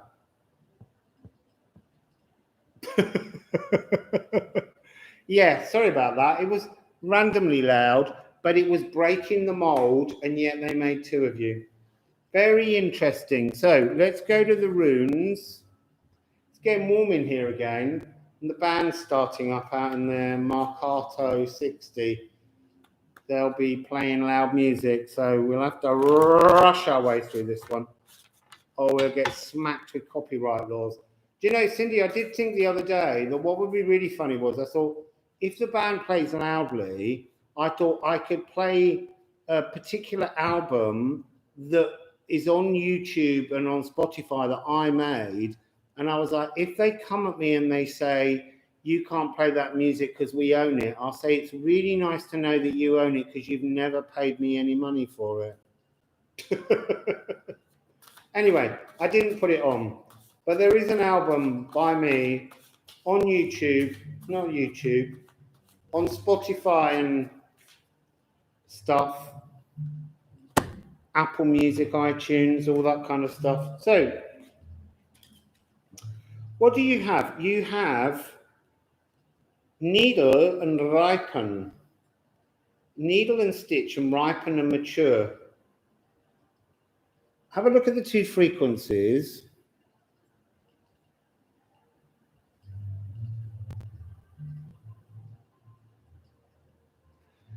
So, there's something about a separation within the two parts of you, the two that we call the twins, that how did they make both of you when they broke the mold when they made the first one? There's something about you having to stitch yourself together, and that will help you to mature. It's almost like there's a slight polarity separation that's had the two of you drifting apart, the two versions of you, almost cognitive dissonance is what I want to say. There's an energy of knowing a moral judgment and behaving somehow else. And actually, we have this cognitive dissonance when we can't bring these two energies together. Just bring them together. Don't worry about it. Just put them together. It doesn't matter what the moral dilemma is.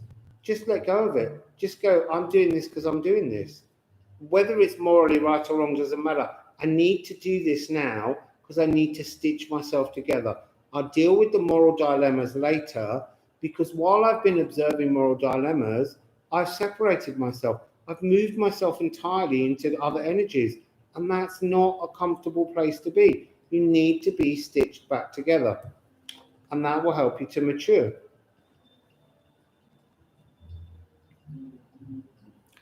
So let's get your cards from the lovely vintage deck that I bought today that was second hand.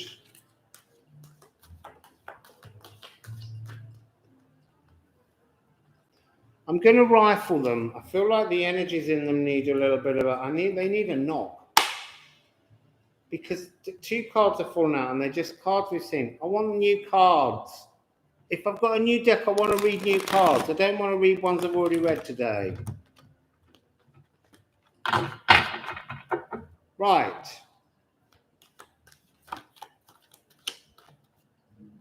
Here we go, Gemini. Stitching yourselves back together, ignoring any cognitive dissonance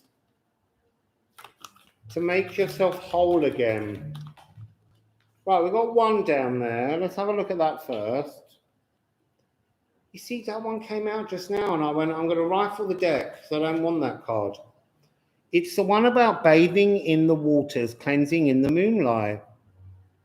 You've just had that, Cindy, in your last reading. You definitely need a bath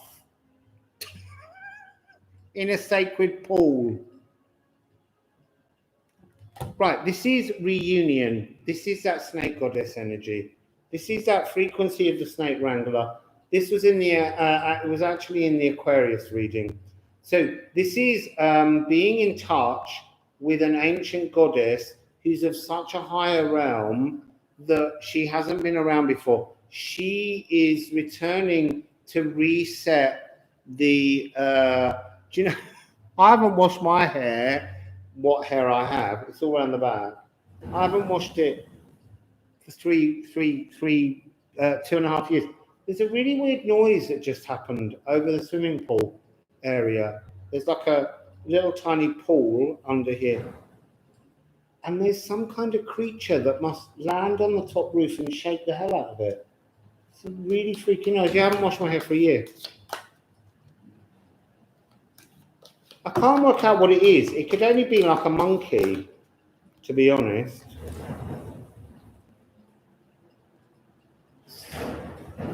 It's like something having a fight. Can you hear it?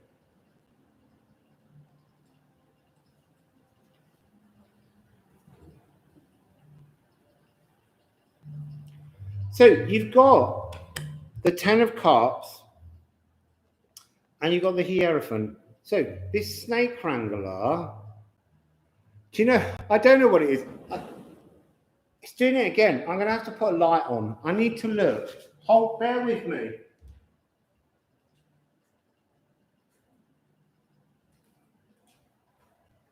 Oi! Bugger off!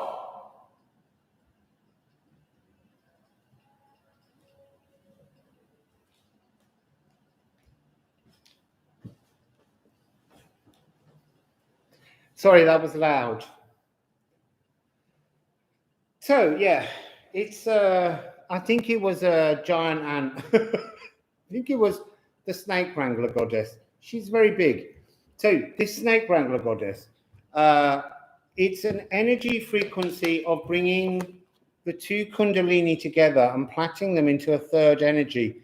You have to weave yourself back together, past, present, and future. I just burped, there's a truth in it. They're now drawing me to the fact that on the 10 of the Cups, there are 3 figures at the back, 3 boxes, ladders climbing. You're going to be, that ripening part is about being in a deep emotional, spiritual, because of the Hierophant, connection with this goddess. She has no name. She doesn't require a name, but she's the snake wrangler.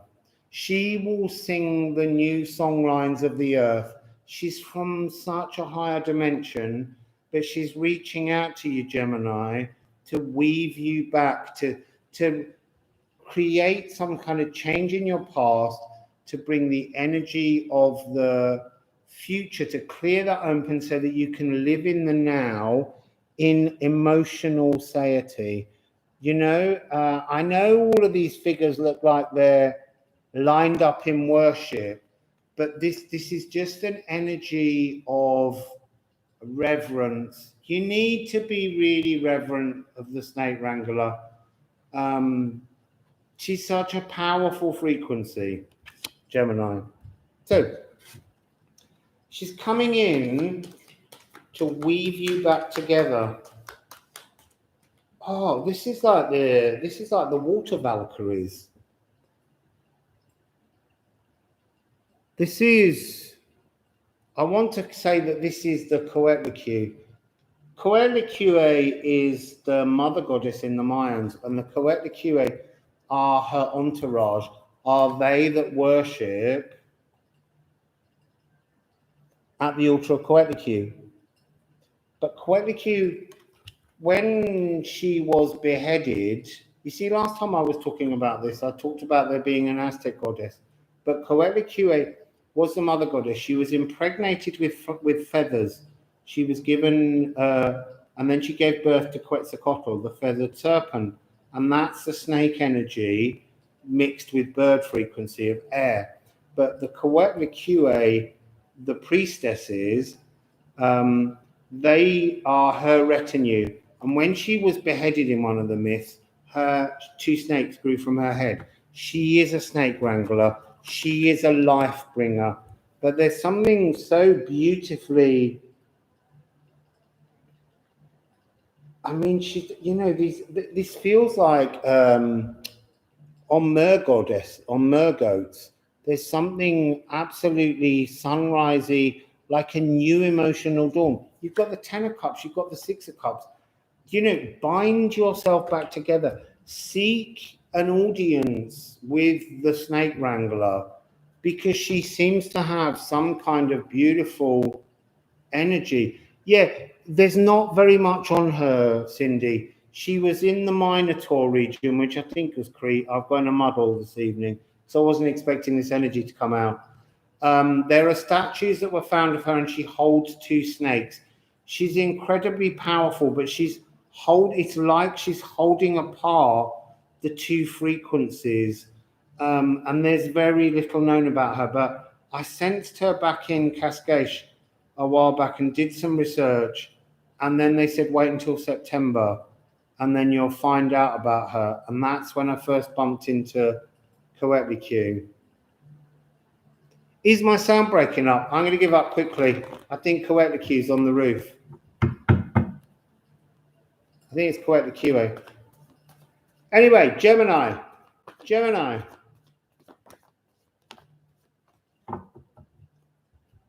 Look, she is the power over. I don't want to say that it's like a Kali energy, because that's disrespecting her and disrespecting Kali. They're different frequencies, but they're archetypal. What this is, it's raw femininity. It's the ability to control all around her. You know, she'll break that lion's head and neck if it doesn't do what she says. And yet she holds dominion over choices. She can offer so much. And what's the last one? And she's a judgment gateway. She can bring you into new frequencies. It's incredibly powerful energy. Really powerful energy. My suggestion would be that part of meeting with her is again that notion of cleansing with water. I want to say you couldn't have done this meeting with her before. Somehow, because the water, the emotions were too silted. Now that the water emotions are beginning to flow differently again, it's almost she's a spiritual experience, but she's nothing to do with this energy, which was the last one. This is almost like the changing of the guard. This was Quetzalcoatl. This was patriarchy. This is matriarchy. But it's matriarchy before there was even a patriarchy somehow. It's like there was this energy before the other. It's like the notion of when I talk about Gaia, she births Uranus. So there was Gaia before there was Uranus. And yet they're a cycle that switches between each other. This is just the same thing. We're moving into a different energetic cycle. Somehow the song lines of the world had been fading and becoming confused. And now they're going to be replenished with the Song of the Snake Wrangler. So she's going to spread her snake skirt out across the whole world. So we got there in the end, everybody, 3 hours later. So beautiful to be with you. Again, thank you all for the birthday wishes that you sent me and the tips that you sent me. I had the most beautiful day, and I'm looking forward to moving on Thursday, overnight, Fridays, 14, 15, 16-hour journey. And I'm going up a mountain to a garden with hummingbirds. So that's going to be exciting, and I can't wait to show you all the mountains.